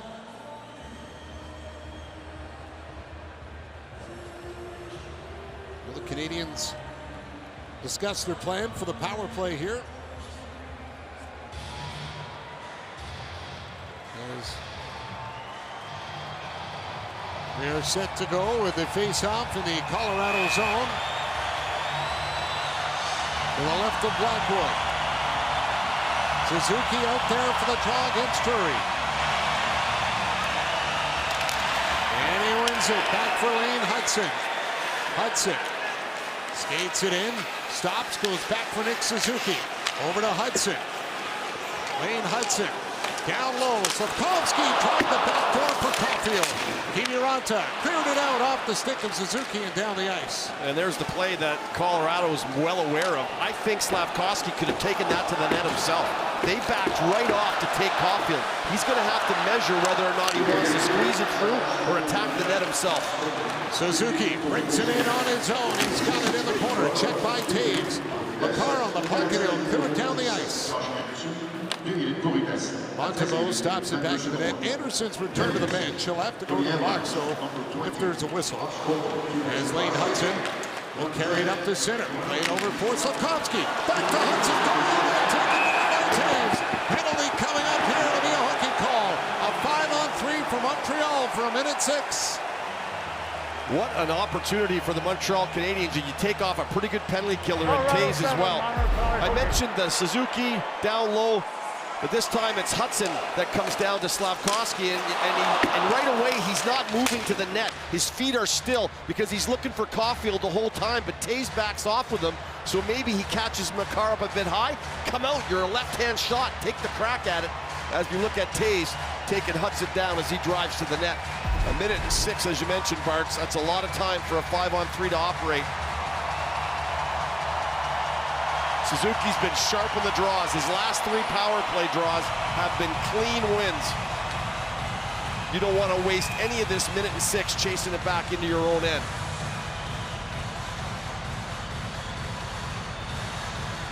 Suzuki against Drury again. And a scramble. Hudson comes in to help out. Suzuki's got it. Back to the point for Caulfield. Caulfield over to Nick Suzuki to Caulfield. Caulfield down low. Hudson with it. He'll skate it out from the corner. Lane Hudson looks to the net, gives it off. Suzuki to line A of drive. Back with the save. Rebound and finds Slavkovsky trying to get to it. Makar is on it. He tried to send it down the ice, went off the leg of Line A. Now it's back for Makar, and this time he'll get it down the ice. Montembeault leaves it for Cole Caulfield. He'll bring it up to center. Caulfield into the Avalanche zone. Cole Caulfield, watched by Lindgren, around the net. Hands it off. Laine's got it. Patrick Laine to Caulfield. Back for Laine. Shooting over the net. Lane Hudson on it. Hudson, 14 seconds to go in the 5-on-3. Nick Suzuki with it. Suzuki backs up. Hudson's got it. Lane Hudson waiting, looks. Hudson trying to fish that one through. Laine's got it. Laine holds on. Suzuki trying to get it through down low to Caulfield. Coyle's out of the box. 5-on-4. Laine hands it off for Caulfield. Back to the net. Lane Hudson has got it. Patrick Laine with it. Laine pass across in front, picked up by Coyle, and Charlie Coyle will skate it to center and lift it into the Canadian zone. What a nice play by the veteran Coyle. He just baited him, and when Laine went to throw it through the seam, bingo. Laine drags his way in, he gets taken down, and fans wanted a call. They don't get one there as the Avalanche get it down the ice. 14 seconds to go on the power play. Matheson dropped it back for Gallagher. He'll leave it for Newhook. Newhook hits the line with it. Hands it out for Nick Suzuki. Down to Newhook. Flips it over. Heineman trying to settle the puck down. Got it to the point for Matheson. Broken up by Kiviranta. Taves out of the box. Breakaway off the goal post. Suzuki jumps up in the air and he'll knock it down. Nick Suzuki off for Newhook on the rush. Newhook trying to get to the net. It rolls off the outside of the goal. They'll fight for it. Got it away from Makar. Newhook will put it off the glass. Gallagher is there. Brendan Gallagher trying to get it back to the front of the net. Picked off by Makar. And Cale Makar will take it to center and play it in deep. Montembeault to Carrier. Taves gets after the puck and he'll work it back down low. Carrier off the boards. Taves tangled up with Evans. This one will slide to Montembeault and he decides to cover it up and hold on. Well, Patrick Laine gets an opportunity to get his 15th, but Colorado's doing a nice job of not really giving him easy looks at it. That one was kind of off his front foot. It wasn't the greatest, and then here he gets taken down, was hoping for a call, didn't get it. And this would have been salt in the absolute wound. Taves out of the box on a breakaway, and their third iron of the night.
With the TD Aeroplan Visa Infinite Card. Visit tdaeroplan.com. Conditions apply. Watch an all-new episode of Canada's Got Talent every Tuesday at 8, 7 Central on City TV or stream it on City TV Plus.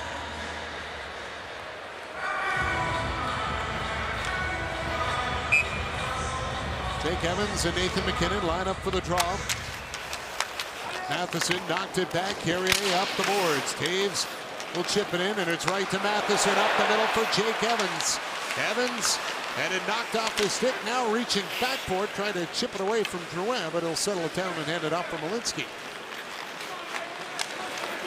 Nichushkin brings it in, drops it off for Drouin, left it, Malinsky holds the shot, spins back to the point with it.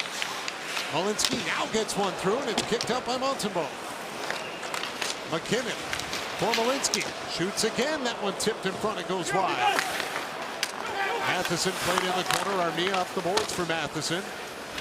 MacKinnon gets it away, knocked down Matheson, he's going to go to the box. Another power play coming up, no, maybe it's going to end right there.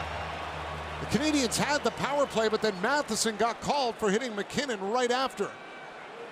You have got to keep your cool. You're not in a position to be able to take selfish penalties, and I'm not sure if Matheson gets them good enough or the reaction from MacKinnon draws the penalty. We'll have a closer look at it, but the original penalty coming right there Colorado penalty number 29, is on MacKinnon as the stick sticking. comes up and catches Matheson. Montreal it's a good call. number And then 8, Matheson comes out and then gives him a little elbow stick up in the face area, which you don't need to do. What's the point of doing this? You're down 3-1 in a game that you need to get points out of, and you take a penalty just to make you feel good, and it doesn't. At the end of the day, now you feel the ultimate shame. You could have had a 2-minute power play, and instead now you're going to play some 4-on-4 hockey. But you take one of the guys who are best at 4-on-4 hockey off the ice in Nathan MacKinnon, who's had a pretty quiet night so far. Suzuki wins the draw from Nelson. Hudson back in the net for Struble. Brock Nelson tried to disrupt that pass, and Lane Hudson will grab it and take off up to center and into the Avalanche zone. Hands it off. Caulfield in front for Hudson. Tipped on net. Blackwood with the save. Great deflection there by Lane Hudson. Natchez up ice with it. Natchez measured by Caulfield. Natchez over to Nelson. Gave it back for Makar. Cale Makar goes to the net. Can't get it to the goal. He'll hold on to the puck. Makar dropped it off for Nelson. Brock Nelson waiting with it up high for Natchez. Natchez checked by Struble. Forced to give it out to center. Makar backs up with it. Makar off for Natchez. Natchez up the middle. Lehkonen stopped by Montembeault. It's a big save there by the Canadiens netminder off Arturi Lehkonen. Lane Hudson being watched by Lehkonen.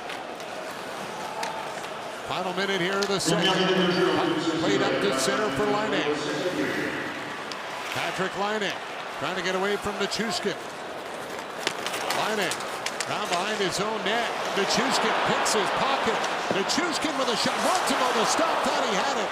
And the rebound comes free, and now it's Jack High ahead for Newhook. Newhook cuts to the middle, shoots over the goal. Jack High after the rebound. Centered in front. Lehkonen was there. And he'll skate it back up ice for Colorado. Lehkonen across for Nichushkin. Offside called against the Avalanche.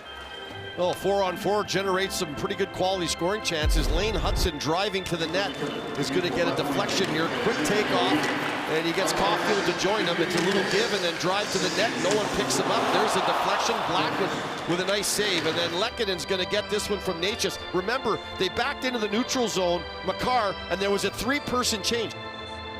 And then that's what left guys coming off the bench wide open, and that was Lehkonen who tried to beat Montembeault high on the blocker side. And Montembeault again holding the Avalanche to that 2-goal lead with 26.8 seconds to go. Taves played it over for Jonathan Drouin. Back to Makar. Makar tries a long-range shot, and then he bats at his own rebound, and it's off the glass into the netting and out of play. You'll recall that save at the end of the first period by Montembeault, where he came across with the shaft of his stick. That one there, a big save on Lehkonen. And again, sometimes when you don't see players on the ice, so all of a sudden 3 guys for the Avalanche change, Makar's backing up in the neutral zone, and they all come over the boards. Everyone's just following the guy with the puck, and you forget those guys coming off the bench are going to be wide open, and Lehkonen was. Dvorak lines up against Charlie Coyle. Arbor Xhekaj ahead for Dvorak. Pass a little too far for Jake Evans. Look out, plays right in front of the penalty box. McKinnon was there, and then as the door opened, the puck actually went into the penalty box. Well, I think they were opening the door to let McKinnon out, and I don't think they realized there was a collision coming towards the door. Probably should have left it shut for another split second until that settled down. Only 4 seconds left in the period. You can see the doors are starting to get open to let people out. A good thing that didn't cause anyone to go through. Now Evans will line up against Nelson here in the final 4 seconds of the period. Nelson tried to push it forward. Gallagher was there off the boards, down the ice. As a siren will go to signal the end of period number 2. Marty Necas, a power play goal for Colorado. Juraj Slafkovsky with a goal for the Canadiens on the deflection. Shots 23-16 in favor of Colorado through 2 periods of play. Saturday headlines with Elliot Friedman coming up as part of our second intermission. It's 3-1 Colorado through 40 on Hockey Night in Canada.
game-changing internet. Stream, share, and score big with Canada's most reliable internet.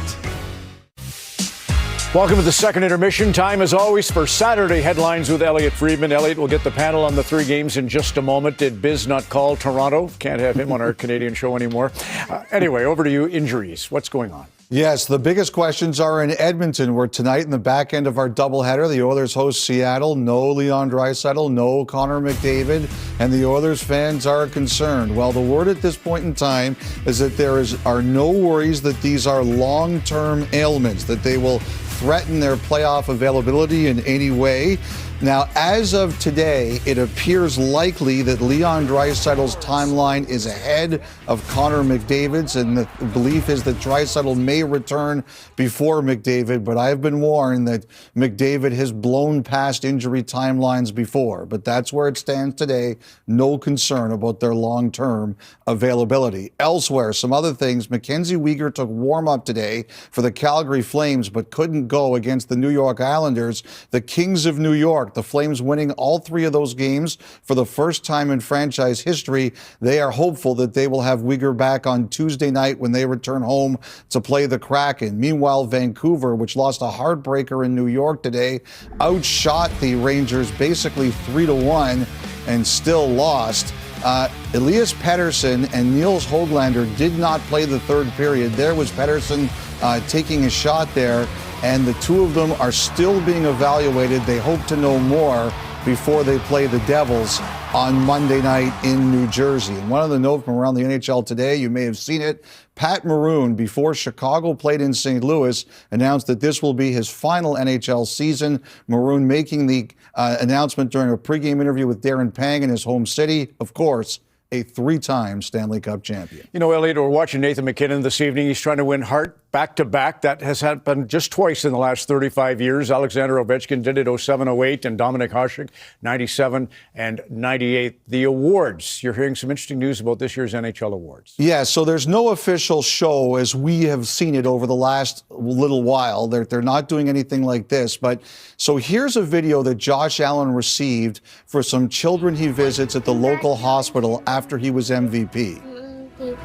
Go Bills, Josh was my MVP. Congratulations on winning MVP. I love you, Josh. So the NHL looked at this video and said, maybe we can do something like this. And what they're going for is the element of surprise. And so instead of the children in this particular case congratulating Allen, maybe you can have them inform an NHL player that he has won an award. So it could be something like that. It could be maybe a friend or a relative or a mentor of an NHL player showing up to present them for an award. Maybe it's something like a prank where at the end of it, the player is told, well, there's a reason we put you through this, and it's because you've won this award. So the NHL is looking at the element of surprise to hand out this year's trophies. Now, we should see this start to happen during the playoffs. I think what you may see at the end, though, is some of the biggest ones like the Hart held back, and maybe a full pre-produced show airs sometime during the Stanley Cup final. But that is the idea they're looking at, Ron, the element of surprise this year to present players as with their individual trophies. All right, Could be Elliot. a great idea. Yeah, and lastly, WHL expansion. Yes, so this has been rumored for a bit, and now we understand that early this week, as soon as Monday, the Western Hockey League is going to announce some Canadian expansion. For next season, the Penticton Vees leaving the BCHL to join the Western Hockey League, and part of the ownership group there is expected to be Mike Richter, whose son Thomas played for the Vees, and Mark Scheifele of the Winnipeg Jets. And Scheifele's tie-in is that the majority owner of the Vees, Graham Fieser, was his billet when Scheifele played in the Ontario Hockey League at Barrie. So they're going to be part of that ownership group. Also, it is expected to be announced that the Western Hockey League will begin to solicit ownership bids for a team in Chilliwack.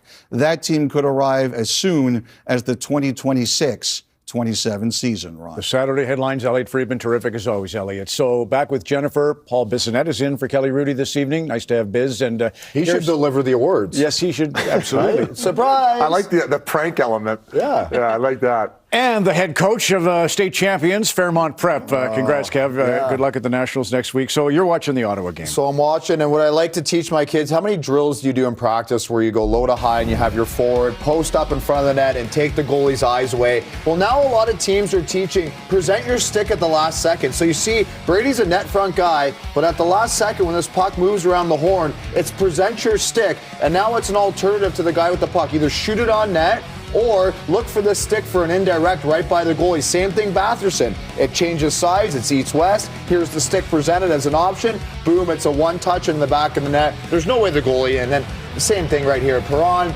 not trying to present a stick, but again, trying to move sideways, give the shot to the guy, hits him in the net. You're not stopping that if you're a goalie.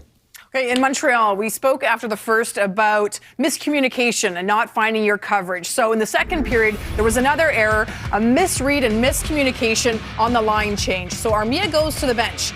You always like enthusiasm and energy, but you have to be sure. And Slafkovsky jumps on the ice, too many men, sorting it out there on the bench. But we say it's always the guy on the bench that has to make sure before he gets on the ice. And the result is this pretty passing play by the Avalanche, and Nate just buries it. But this is what Gary acknowledged in the second. He said Slafkovsky did not dwell on it, and this was his response, his first shift afterwards. And similar, Kevin, to what you were talking about, how are you going to make sure that your stick is an option? So he comes high in the slot area, and even as Lindgren is trying to reach towards him, keeps his stick available. And their line overall with Suzuki and Caulfield have been very strong below the goal line, controlling the puck.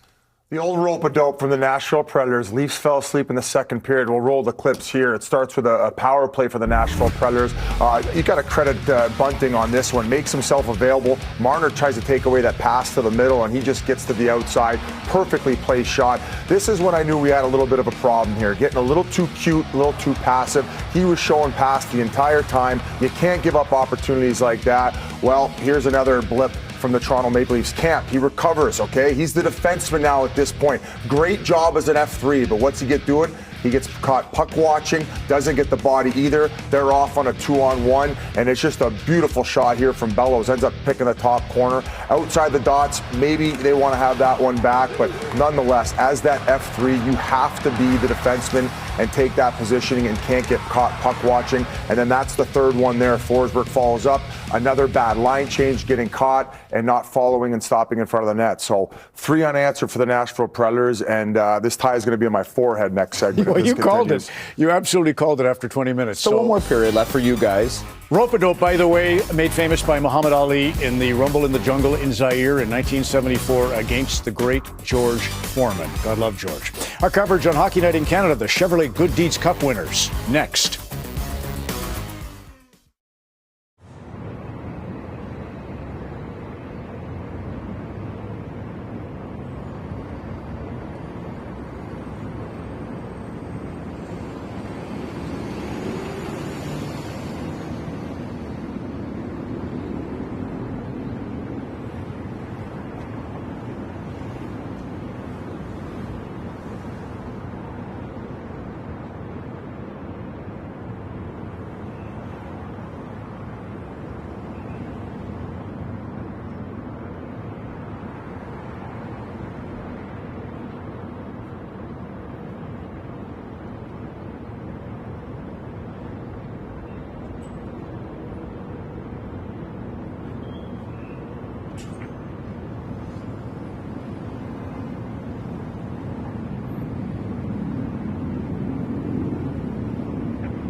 Chevrolet spreading the wealth this year by declaring 3 winners. East York Bulldogs. Congrats, $10,000. Your charity was the Heroes Education Fund. Also want to congratulate Huntsville Sting. Great job. You win $20,000 for your hospital foundation. And now, grand prize winner, $100,000.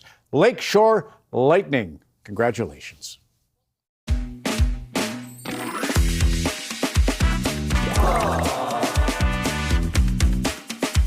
Very much. I appreciate it. Thank you.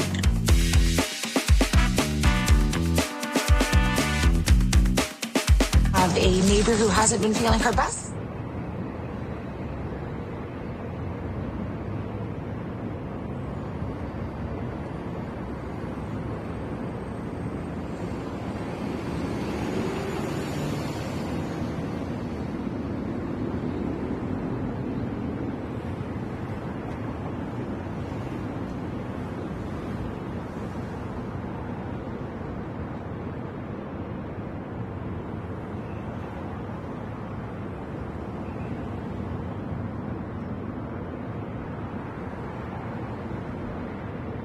It's easy. Just go to ChevroletGoodDeedsCup.ca. Our coverage from Montreal, Nashville, New Jersey is next. If you choose cheesy,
It's been a heavy week for the Montreal Canadiens. Our condolences to Brendan Gallagher on the loss of his mother, Della. Gallagher recently spoke about how special she is and the impact Della had on him, saying, "Everything I am is from her." But amongst his sadness, there was kindness. Habs fans Lucy LeChance reached out to Gallagher on social media, offering him a Hockey Fights Cancer jersey that she bought at auction. Now, Gallagher wore the jersey back in 2022 before they stopped wearing specialty jerseys, and on the jersey it says, "I fight for Mom." Gallagher responded extremely thankful and offered Lucy a jersey swap on the last home game of the season. Our thoughts are with Brendan Gallagher and his family.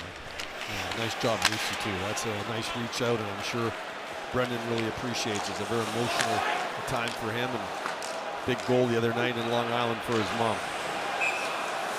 And an icing call here, and yeah, great touch by Lucy, and all the best to Brendan and the Gallagher family. Well, 19:48 to go. Lots of time for the Montreal Canadiens. I think it's really important that they get one, you know, in the next 10 minutes here to get, like I said, some energy in the building. They've kind of kept, the Avalanche have played a pretty good road game. They allowed the one deflection goal by Slavkovsky, but they've been pretty good throughout the night. Here's Jonathan Drouin, back for Cale Makar. Makar sends it over to Taves with a shot. It's over the net, off the glass by Drouin, down the ice. Makar will hustle back after it with Caulfield giving chase.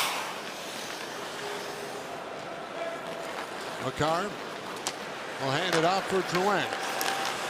Jonathan Drouin from center flips it in. Carrier knocked it around to Matheson.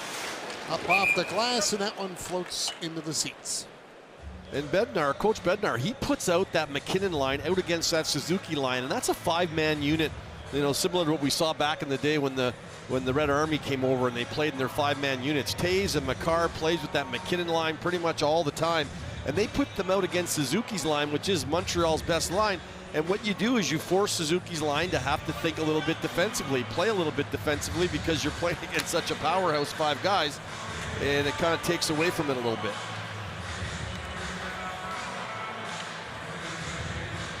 Just for the draw against Dvorak.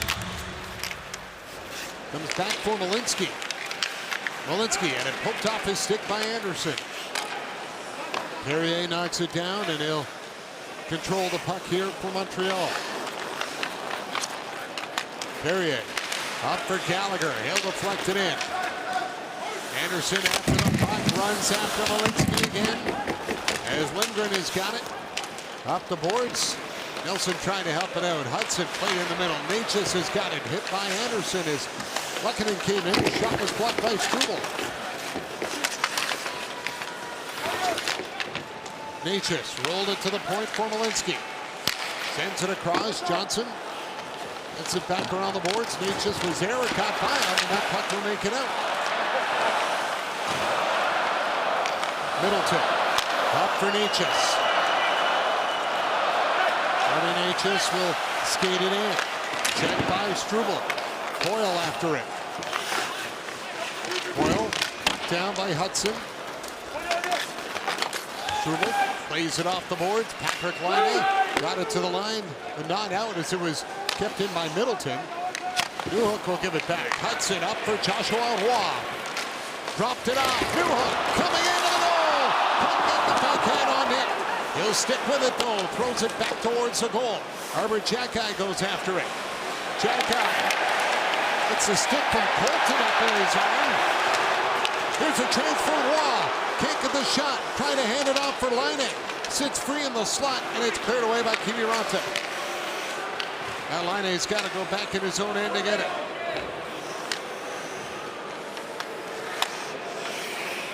Savard with it.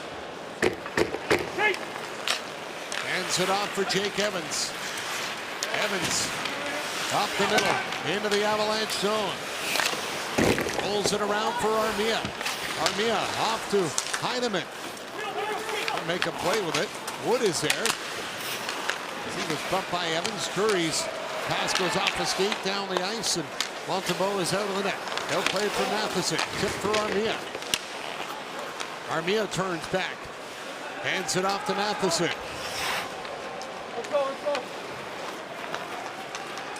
Matheson lays it ahead for Armia.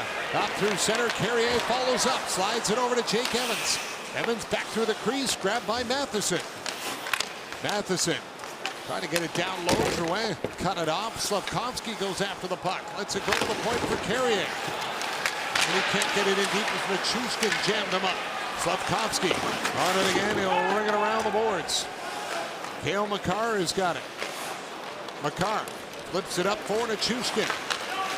Nichushkin tried to get the pass in front. It was blocked by Caulfield. Good stick.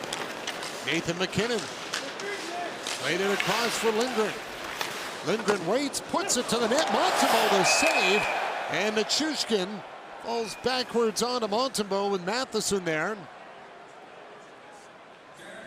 Alex Newhook's been pretty hot of late, and he comes in flying on this. He's been playing center with the injury to Doc, and nice drop pass from Waugh, and he uses his speed to cut in, and as he goes to the backhand, and you see the sprawling Blackwood, he just can't keep a handle on it as he goes to pull it across. And the play would have been backhand upstairs. He couldn't get it through, and here's the shot that came through the traffic, and Nichushkin right on the doorstep of Montembeault, and Matheson not liking the fact that he had any kind of contact with his goaltender. Brock Nelson won the draw. Back for Taves. Taves with a shot. Tip scores. Brock Nelson gets the deflection in front. It's goals in back-to-back games for Brock Nelson. And the Avalanche extend their lead. Well, he had his first goals as an Avalanche against the Ottawa Senators the other night. 2 beautiful goals, and here all he does is win the face-off and then back himself to the net with Suzuki. And again, it's center on center, so as soon as the draw takes place, Suzuki knows that Nelson is his guy. And Toews, what he does is he looks for a lane, and he looks for where the stick is of Nelson, and he lays it on the inside, and all Nelson does is he changes the direction, knocking it down, and it passes Montembeault. And now it is an extremely tough hill to climb for the Montreal Canadiens as they trail by 3 with 16 minutes to go. Canadiens have outscored opponents 8-2 in the third period in their last 3 games, but Colorado gets the first one here to make that an 8-3 margin. Well, such the simplicity of how you score goals off a face-off, right? I mean, face-offs are so important. Every time you take a draw, it's an opportunity to get possession of the puck, right? So Nelson wins the draw, you get automatic possession, and then the presence of mind of Toews to wait for Nelson to win the battle and get his stick on the inside on Suzuki and put the puck right where he could knock it out of the air. Struble, top of the puck, off the boards. Johnson able to keep it in. Necas sends it around. Artturi Lehkonen goes after it. Checked by Struble. Lehkonen trying to get it away from Anderson. And Lehkonen gets knocked down by Struble. Here's Nelson. Off for Lehkonen. Shot got blocked. Struble up with the puck. Long pass. Gallagher tipped it back for Dvorak. Knocked away before he could enter the Colorado zone. Necas back the other way. Snaps it to the net. Steered aside by Montembeault. Gallagher clears it out. Malinsky is on it. Malinsky will dump it back in. Lane Hudson picks it up. Lane Hudson watched by Charlie Coyle. Hudson up the middle for Arbor Jacki, got knocked down. Newhook follows up on the play. Laine going to the net. Towards the goal, and it flips over the net. Fluttering puck there as Colton will hand it off. Kiviranta to Coyle. Sends it around wide. Lindgren has got it. Down to Coyle. Arbor Jacki moves it up the boards for Newhook. Turned over. Here's Colton with it. Sends it across to Kiviranta, and it slipped off his stick. Coyle to Kiviranta. Back for Malinsky. Thrown towards the net. Blocked by Roy. Laine pokes it loose. Patrick Laine trying to give it back for Savard. Cut off by Colton. And now Roy will get it. He'll clear it to center. Makar takes it back for the Avalanche. Ups it in on net. Montembeault is forced to glove it and hold on. Well, the one thing you didn't want to do is give up that 4th goal to the Avalanche, because it just makes it such a tough deal to score 3 here in the third period. But again, there's still time, but the Avalanche look like they've got it going, and Brock Nelson has found a real sweet spot here on that second line. I mean, Rantanen certainly was the belle of the ball come the trade deadline, and he went a bit earlier, but went twice. But Brock Nelson was certainly someone a lot of teams had a lot of interest in, and the Colorado Avalanche found himself a real solid second-line center they've been looking for since they lost Kadri. Carrier got it up for Armia, tried to deflect it in. Drouin comes up with it. He's checked by Heineman as he'll clear it out. Nichushkin battles for the puck. McKinnon goes after it. McKinnon tried to send it back for Drouin. Was tipped away. Heineman in a battle with Makar for it. And McKinnon will turn it back up ice. Here comes McKinnon. Dropped it off. Nichushkin with a shot. Stopped by Montembeault. Jake Evans up to Heineman. Heineman will flip it in, and he'll go after it himself. Fired it towards the net, missed on the short side, and Lane Hudson will take it back. Canadians still looking for their first shot on net this period, as Hudson will dump it in. Caulfield goes after it. Miles Wood will lay it out ahead for Drury. Vesey sneaks up into that pass. Wood back to the point. Johnson has got it. Slavkovsky got his stick in the way to break it up. Lane Hudson carries it up into the Avalanche zone. Hudson will chop it back to the net. Slavkovsky moves it over where Caulfield was, but it's cleared away. Then it jumped over the stick of Struble. He has to hold back Vesey. Caulfield to Nick Suzuki. Suzuki up ice, hands it off for Caulfield. Tried to shoot it, and it popped off his stick at the last second. Molinsky back the other way, Lehkonen on to Brock Nelson. Pass over, Necas with a chance, ripped it over the net. Savard, back of the goal, Arbor Xhekaj has got it. Xhekaj to Caulfield, across for Slafkovsky. Juraj Slafkovsky takes it back to the net and is taken into the boards by Middleton. Savard hands it off for Xhekaj. Gives it back to Savard.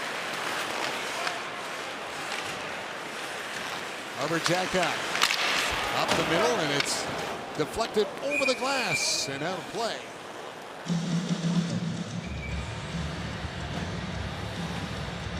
So Brock Nelson, it's the goal for Colorado here in the third to put the Avalanche up front 4-1 on Hockey Night in Canada.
Averaging over 4 goals a game. Colorado's hit that mark so far tonight. Uphill climb, as you said, for Montreal. Well, absolutely. Colorado generally a slower starter in these games. They're like a -4 goal differential in the first period.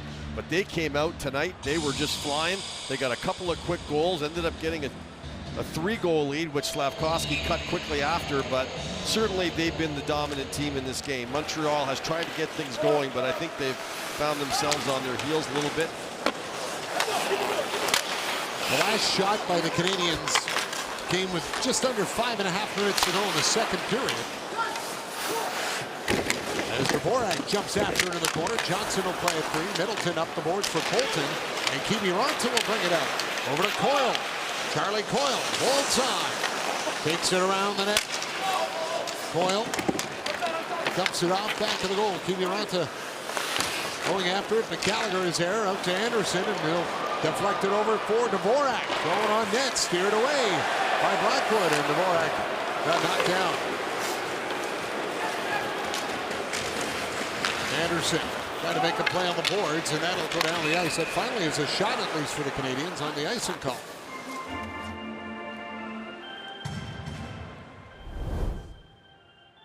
Desjardins Financial Group. Wherever you're headed, Desjardins is here to assist. Well, they played 3 of their last 4 at home where they've been red hot, but they're going to head on the road after this game against Colorado. They've got their last lengthy road trip of the season. It's a 4-gamer that's coming up, and they'll leave tomorrow for that. And that will be an important road trip for the Montreal Canadiens. They're 500 on the road, which is what you want to be. You want to be 500 or better on the road, and then you want to have a solid home record, and that's usually gets you close to getting in the playoffs, and they are right on the line right now. That next game Tuesday in St. Louis as Newhook comes in. Off the parapet, scores! Joshua Roy! And the Canadians cut the lead to 4-2.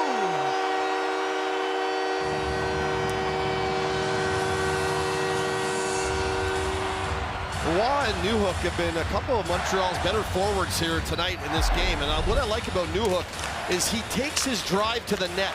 He doesn't look for plays. He drives. He keeps the skates going north-south. And he makes the Avalanche defenseman Taze back up. And as soon as Taze backs up, that allows him to get the puck to the net. And good job by Roy coming in. And Makar doesn't know where Roy is. He's got his back turned. He's looking at Taze and Newhook. So he doesn't see Roy. So when he reaches out to grab the puck, it's the strength of Roy coming in who pushes that puck into the net. And the Montreal Canadiens have cut the Avalanche lead to 2 again with 10:31 to go. And, you know, that's the one thing about Montreal. They're not going to go away. They're going to keep battling all the way through. It's what they've been doing through this run they've been on. When you get a chance to play in important games this time of year, you got to take advantage of it and embrace it. And a real good job by Newhook, who's had a couple of real good rushes in this game, and that one paid off with a goal. Goals in back-to-back games for Joshua Roy. Got his first point of the season with a goal on Long Island. Hand pass called here. Just a real hard-working goal, right? I mean, net drive, skate hard, push north-south, back off the D, and then put it towards the net. And then all the right things were done. And drive to the net. A lot of times when you see one guy up ahead of you, you go, oh, well, he's going to put it to the net. I'm just going to, you know, just cruise up here. But not for Roy. Driving hard to the net. And because he did that, he was able to deposit that in. Carrier off the boards, Caulfield. Deflects it by Lindgren, and then Lindgren fell, got back to his feet. Moved it to center. Carrier stopped it. Slafkovsky trying to get it in by Lindgren, and he's got it. Slafkovsky scores! Hold on to your hats. Canadians are within 1 with 10:06 to go in the third.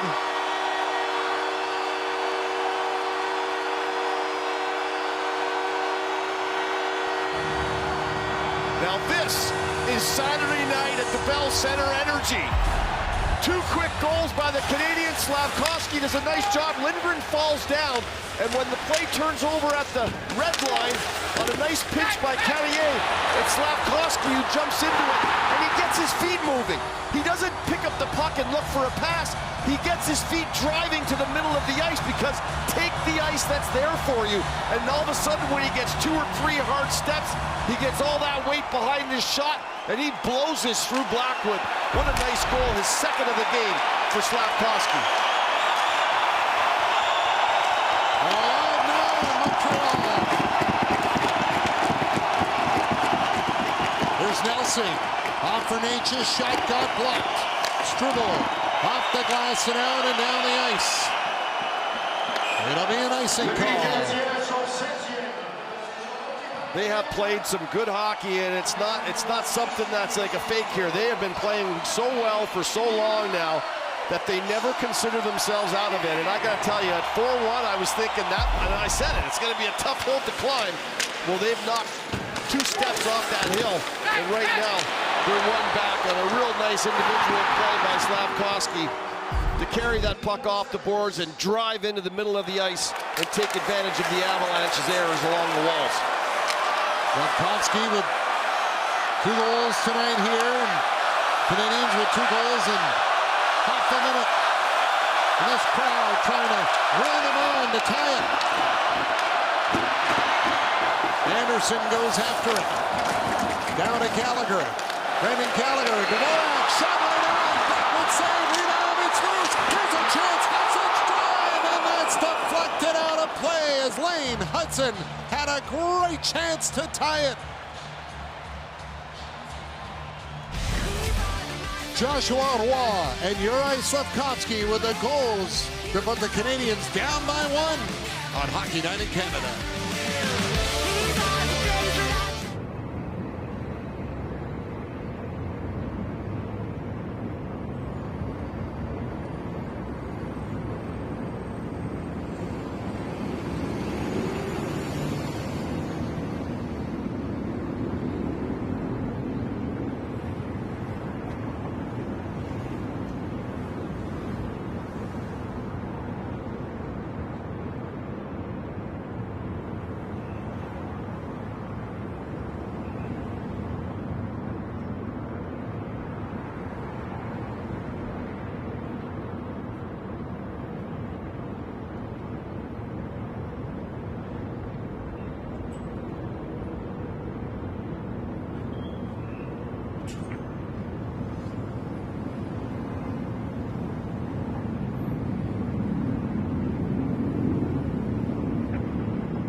comes down to is winning battles for pucks.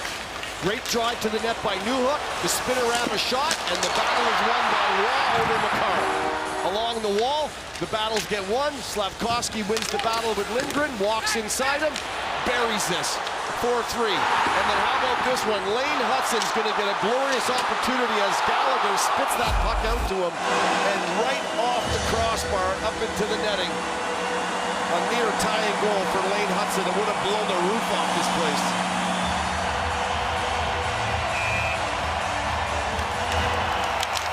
Scramble off the draw. Struble at the point will backhand it in. Nick Suzuki centered in front. That's a good pop. Put it off the post. It deflected up and that caught the crossbar.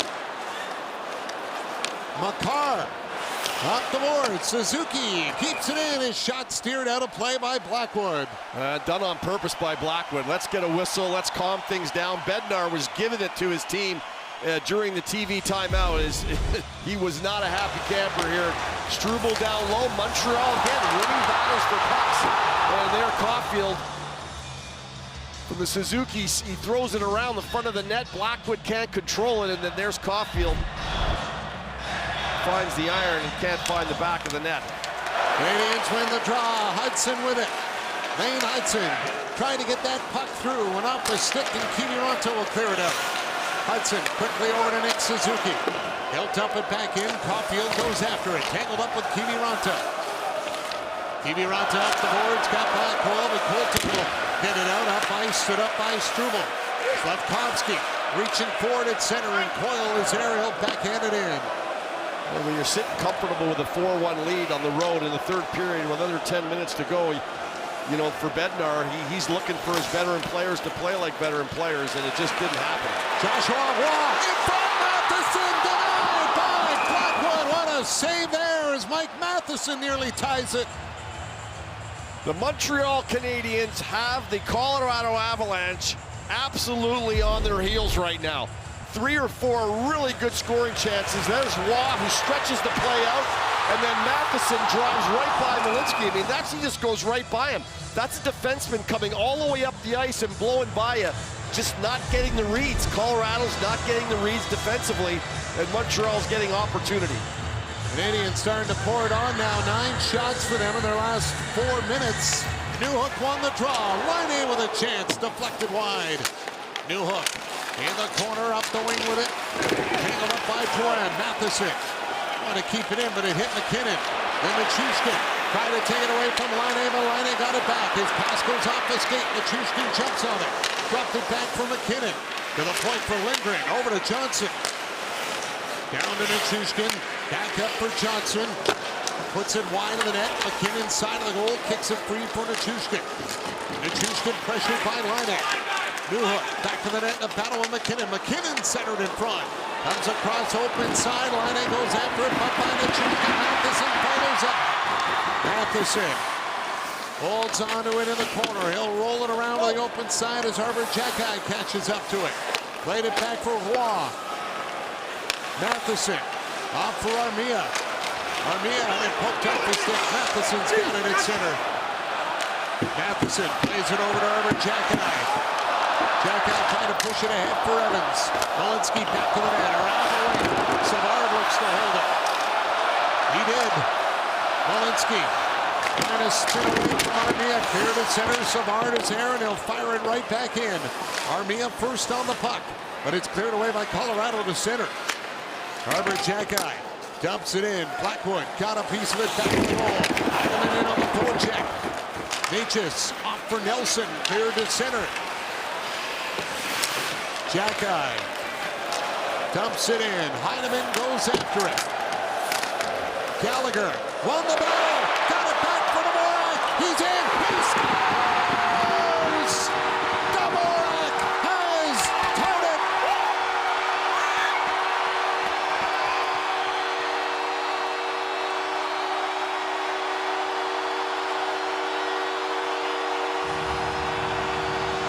Comeback complete.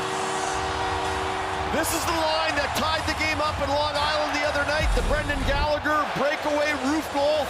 And right here, it's just getting it on the forecheck and winning battles for the puck.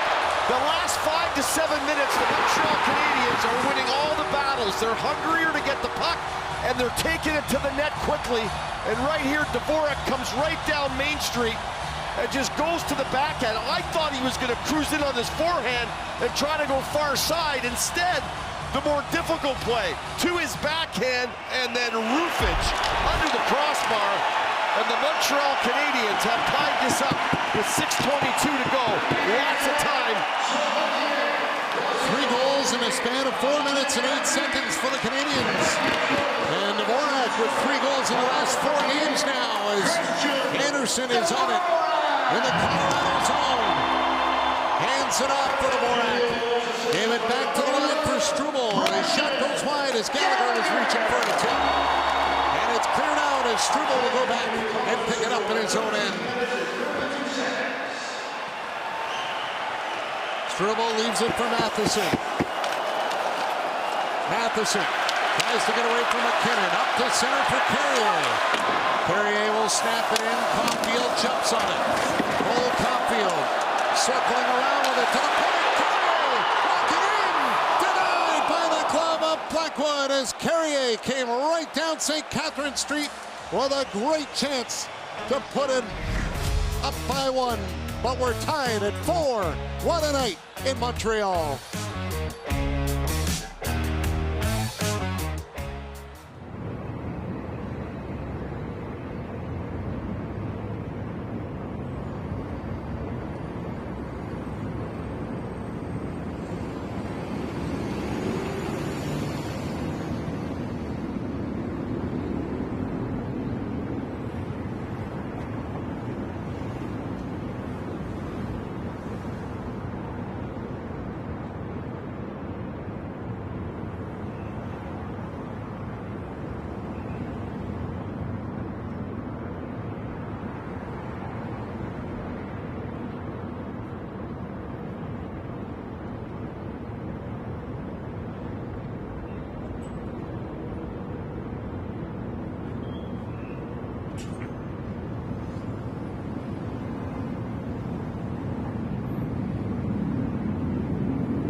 By Polestar, discover a new form of electric performance. It was Brendan Gallagher in the forecheck, Christian Dvorak with the backhand, game tied. The Montreal Canadiens pulling off the comeback. It didn't seem possible, but here we are. Now they'll look to finish it off and win this one, guys. Well, Mac, when you were interviewing Josh Anderson before the game, he said the fans deserve a moment. Well, this is a moment. This is what you call a moment. What a comeback here, and the amount of third period goals they have had this season. Incredible. Once the 4th goal went in, I kind of thought that I don't know if they've got enough in them. Was I wrong? Did they turn it up? And just as disappointing as they're turning it up, Colorado has fallen apart. At the 4-3 goal, Bednar was going crazy on his team during the TV timeout. This TV timeout, nothing.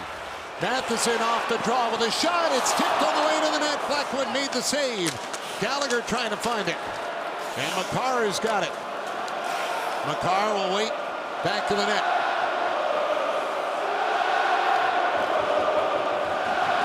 And the crowd gets on Mackenzie Blackwood. Makar up through center.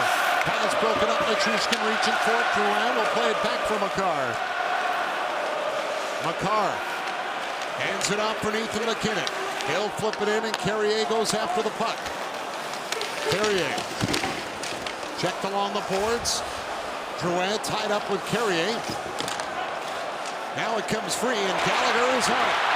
Brendan Gallagher chips it into the Avalanche zone. He's checked by Johnson. And Eric Johnson will give it back for Lindgren. Lindgren up to center. Necas has got it. Necas brings it in.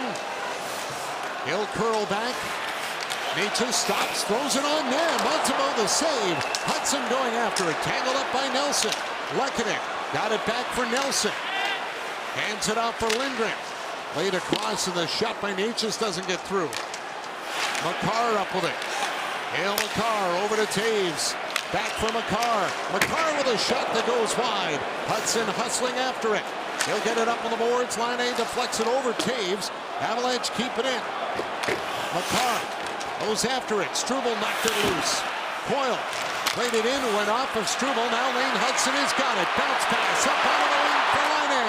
Line A trying to hold off Taves, and Taves stuck with him. Coyle has got it back for Colorado, handing it out for Taves. He'll flip it in as Arbor Xhekaj goes to get it. Xhekaj around the wing for Armia. Deflected to the line and out. Armia hands it off for Jake Evans. Evans throws it on net. Becker save, rebound. Armia with a chance. Malinsky stopped it in front. Armia's got it centered, and Heineman was looking for the tip on the slot as Coyle will clear it out. Savard settles it down, off for Xhekaj, who will lift it back in. We welcome all the viewers of the Ottawa, New Jersey and Toronto Nashville games. What a night here in Montreal. McKinnon with a shot, kicked up by Montembeault. Rebound and fell cleared away. It was 4-1 Colorado in the third, but 3 goals by Montreal in a span of just over 4 minutes has us tied at 4. Makar plays it up ahead. Drouin trying to battle his way in. Carrier knocked it loose. McKinnon down into the corner. It hit Carrier. He'll go right after it again with Drouin. McKinnon down to Drouin. In front of the net. Stopped by Montembeault. Drouin gets it around the point. Makar for Nichushkin. He's bumped by Evans, and Nick Suzuki will hand it off for Carrier. Carrier plays it up for Slavkovsky, who has 2 goals tonight. Slavkovsky after the puck. Nick Suzuki will get on it first. Played it around to the open side. Brock Nelson will race after it. Lane Hudson sends it up to center and down the ice. And this will be an icing call against the Canadiens. Well, what a crazy third period, and it continues as the Montreal Canadiens continue to get good chances. Right here, Evans to the net, a blocker save. And that leaves Armia wide open with the puck in the slot. He couldn't find a hole in Blackwood. And then McKinnon falls down, but Drouin, he makes a great play to Drouin, who tries to wait out Montembeault across the crease. And Montembeault does a nice job of shutting him down. Suzuki takes a drag against Brock Nelson. Hudson's got it on the boards. Sends it around the wing, and Caulfield will tip it out. Johnson at center. Played it back to the Montreal line. Nick Suzuki has got it. Suzuki stops back of his own net. Nelson watching. Suzuki waiting. And now Suzuki will make the play, and it's off the glass and out to center. Taves trying to get to it. It hopped off his stick with Anderson there, but Makar was there in time for Colorado as Necas has got it. Necas curls back inside his own line, played it off for Taves. Taves to center for Kiviranta. He'll roll it in. Matheson goes after the puck. Met by Colton, but Matheson will get it up the boards for Anderson. Hands it off for DeBoer. Tried the cross-ice pass for Evans, went off the foot of Coyle. Final minute now here in the third. Matheson got it out to center. Kiviranta was there, and he'll give it back for Colton as that is deflected into the Canadiens bench. Well, back in January, it was a low-scoring affair in Denver, Colorado. Barts, we did that game. It was a 1-1 tie. It went to a shootout, and the game-winning goal was scored by Mr. Caulfield, and it was a really tight-played game by both teams.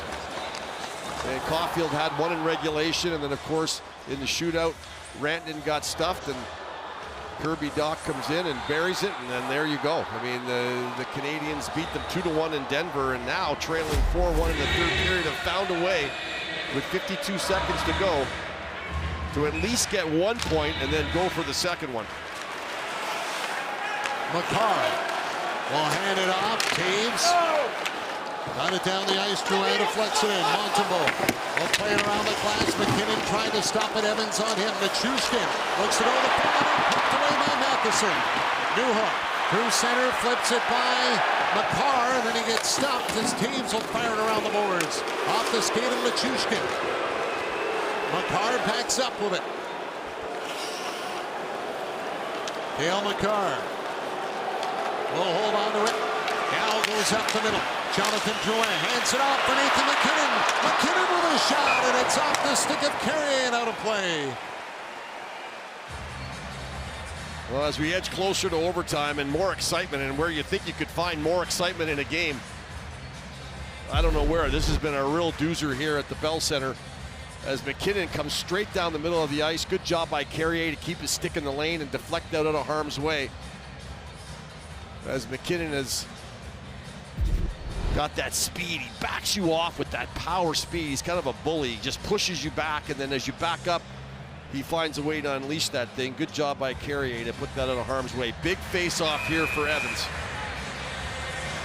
And he'll square off against Charlie Coyle. Everyone loads up in the slot here. Evans tried to tie Coyle up. Taves got it over to Makar. Makar with a shot, just goes wide. And it's batted around by Matheson. Suzuki will chop it out. Armia looks at the clock, and they won't get there in time. What a night. What a comeback. And how about some more? They're on their feet in Montreal. Overtime coming up next. We'll catch our breath and get ready for the extra frame on Hockey Night in Canada.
Six-inch sub with freshly sliced Black Forest ham for $4.99.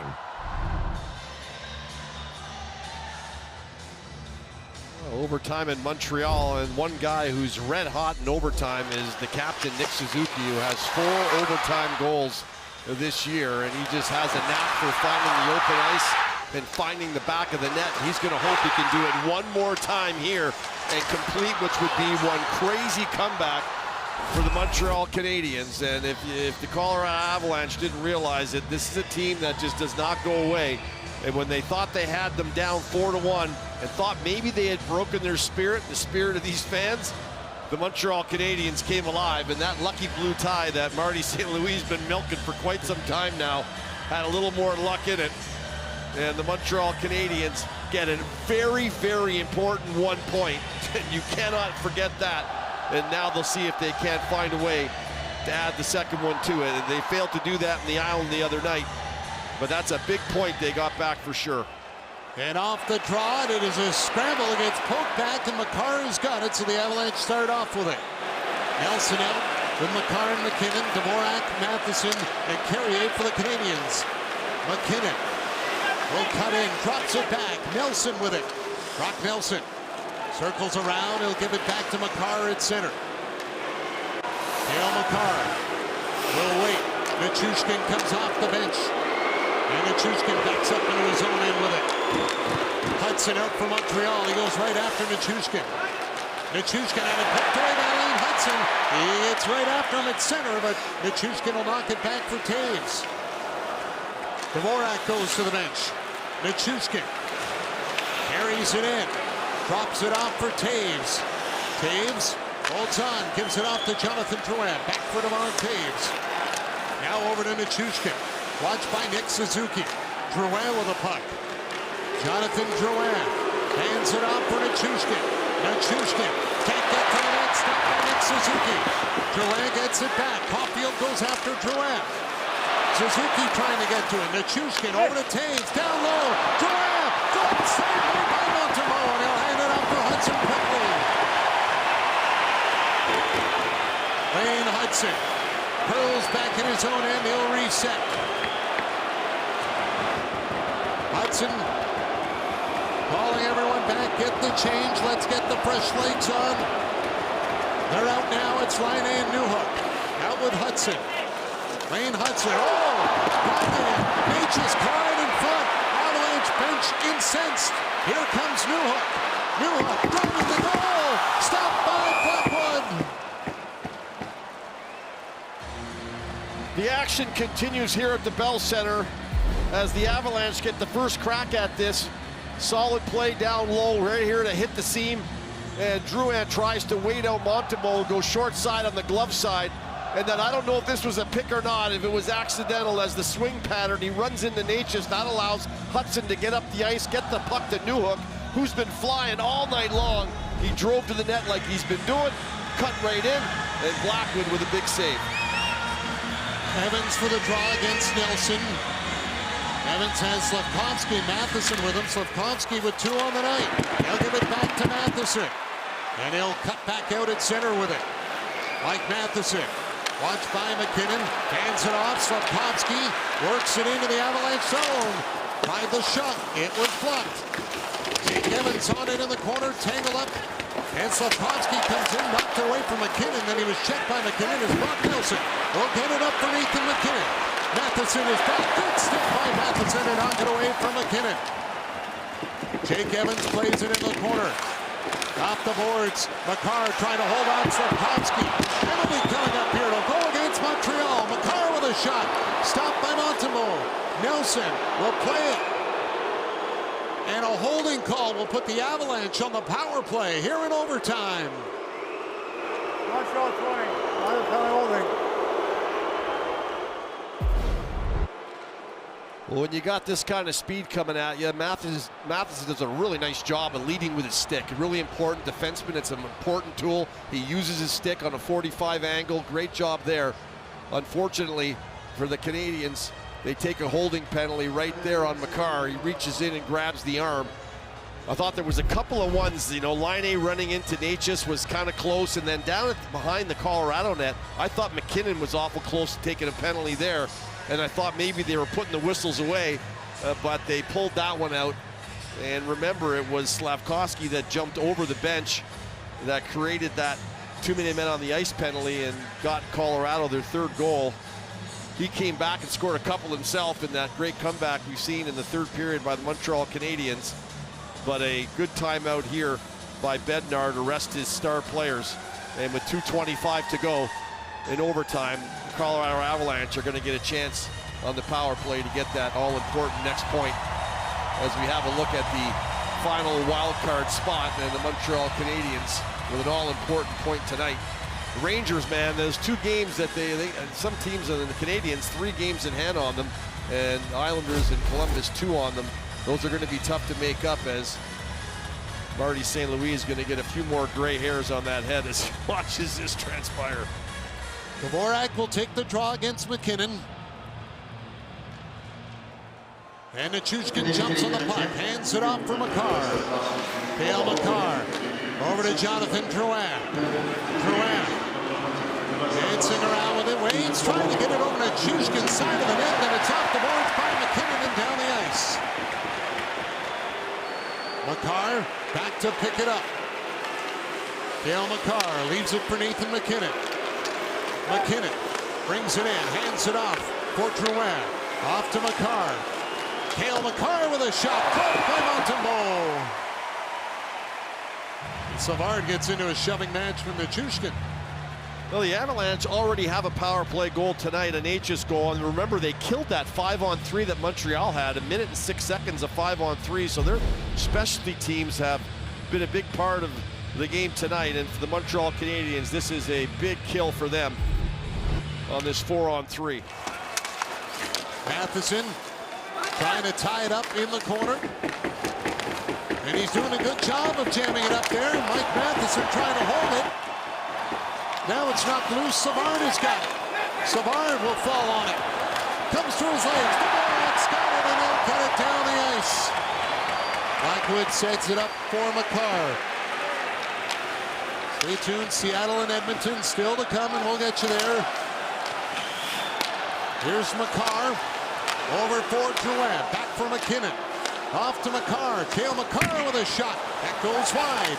Drouin had his pass blocked. Matheson's got it. He'll set it down the ice. Maybe could have sprung Jake Evans, but did the safe play. I think Evans wanted the puck too. Keep possession of it if you can, right? Makar with it. Pressured by Evans. McKinnon at the point. Played it across for Jonathan Drouin. Drouin to McKinnon. Nathan McKinnon. Centered in front. Montembeault got a piece. McKinnon after it. Met by Jake Evans. Evans trying to win the battle. Oh, fans wanted to call again. Makar ain't shot. Montembeault a great save. Evans going after it. He'll hold off McKinnon. 7 seconds to go on the power play. Makar up with it. Cale Makar off for McKinnon. McKinnon waiting. His shot's over the net. Drouin after it. Slavkovsky's out of the box.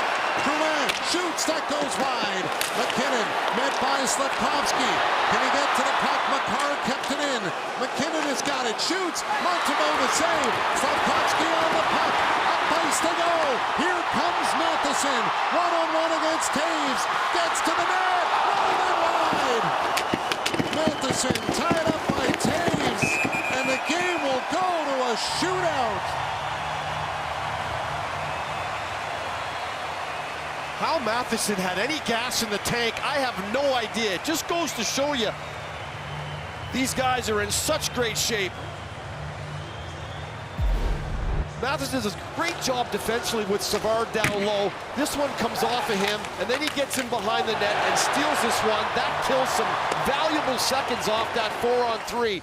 And then it's Montembeault. Your goaltender has to be your best penalty killer, in tight on a couple of guys. McKinnon and Makar, both. Great job by Montembeault. And then, of course, this long stretch from Slavkovsky to who else but Matheson, who've been on the ice for the whole kill and almost jammed this through the legs of Taves and Blackwood and into the net. This would have been crazy if this would have went in.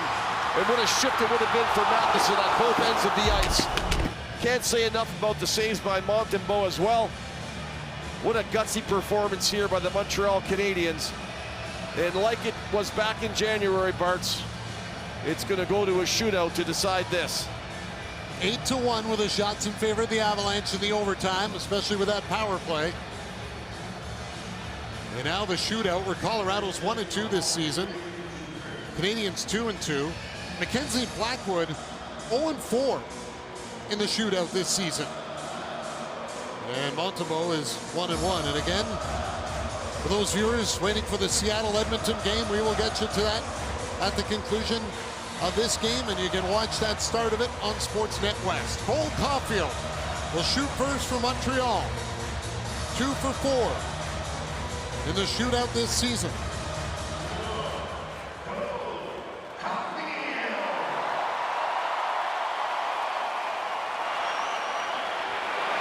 Here comes Caulfield to start it off.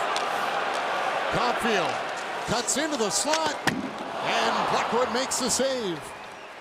Well, really patient by Mackenzie Blackwood. I mean, Caulfield's kind of moving all over, seeing if he can't get Blackwood to move, and once he got his ground, he just held it, and he made Caulfield make the decision, and he was in the right place.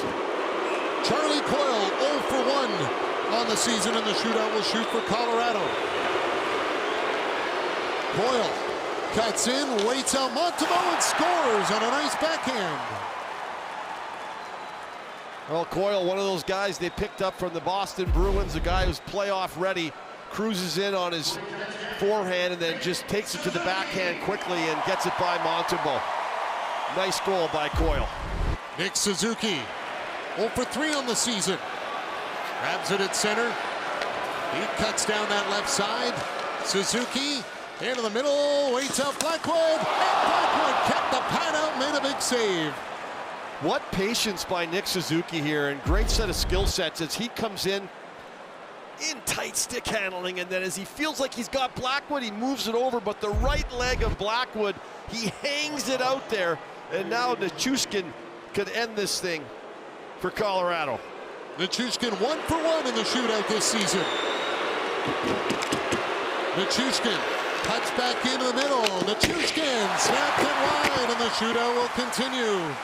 Well, Montembeault keeps the Montreal Canadiens alive as they're going to have to light the lamp here with Patrick Laine. Nichushkin cruises in, and Montembeault just gets that glove up and keeps it out of harm's way. And this is a must for Laine here if this is going to extend. Laine 1 for 2 in the shootout this season. Laine into the slot, scores! A backhand bar down. Everyone's used to seeing the one-timer, that great release that he has, and you don't realize with that big curve, this is not easy to do. Pull this over and roof this thing like that with the big hook on your stick. And Laine on his backhand ties this up, and now Nathan MacKinnon will see if he can't seal the deal for the Avs. Nathan MacKinnon 0 for 2. MacKinnon stopped by Montembeault. And so it continues. Montembeault has been great all night. Nice job holding his ground. Great left leg save on MacKinnon. Dvorak with a big goal in the third period. See if he can't add to it. And Dvorak works his way in. Dvorak holding. Oh, and he's stopped by Blackwood, trying to cut back the other way, and he's stuck with him. Well, similar to the Suzuki move, the cutback on Blackwood, and remember, Suzuki's a right-hand shot, so on the backhand, this time it was Dvorak trying to go back to his forehand. And now another newcomer here, Brock Nelson, who's got 3 goals in his last 2. Brock Nelson cuts wide. Nelson waiting, scores! And Brock Nelson gets the winner in the shootout for Colorado. Well, how to enamor yourself to your teammates. Brock Nelson finding a home here in Colorado. 3 goals in his last 2, and now he gets the game winner here on the shootout. Pulls the trigger, far side on Montembeault, and for the Colorado Avalanche, boy, did you ever bend there in the third period as the Montreal Canadiens really handed it to you to tie this up. But you didn't break. You found a way to get that extra point in the shootout. And a huge point for the Canadiens. Brock Nelson with his 6th game-deciding goal in the shootout in his career, and he gets the 5-4 win on a huge night in Montreal as we send it back to Ron.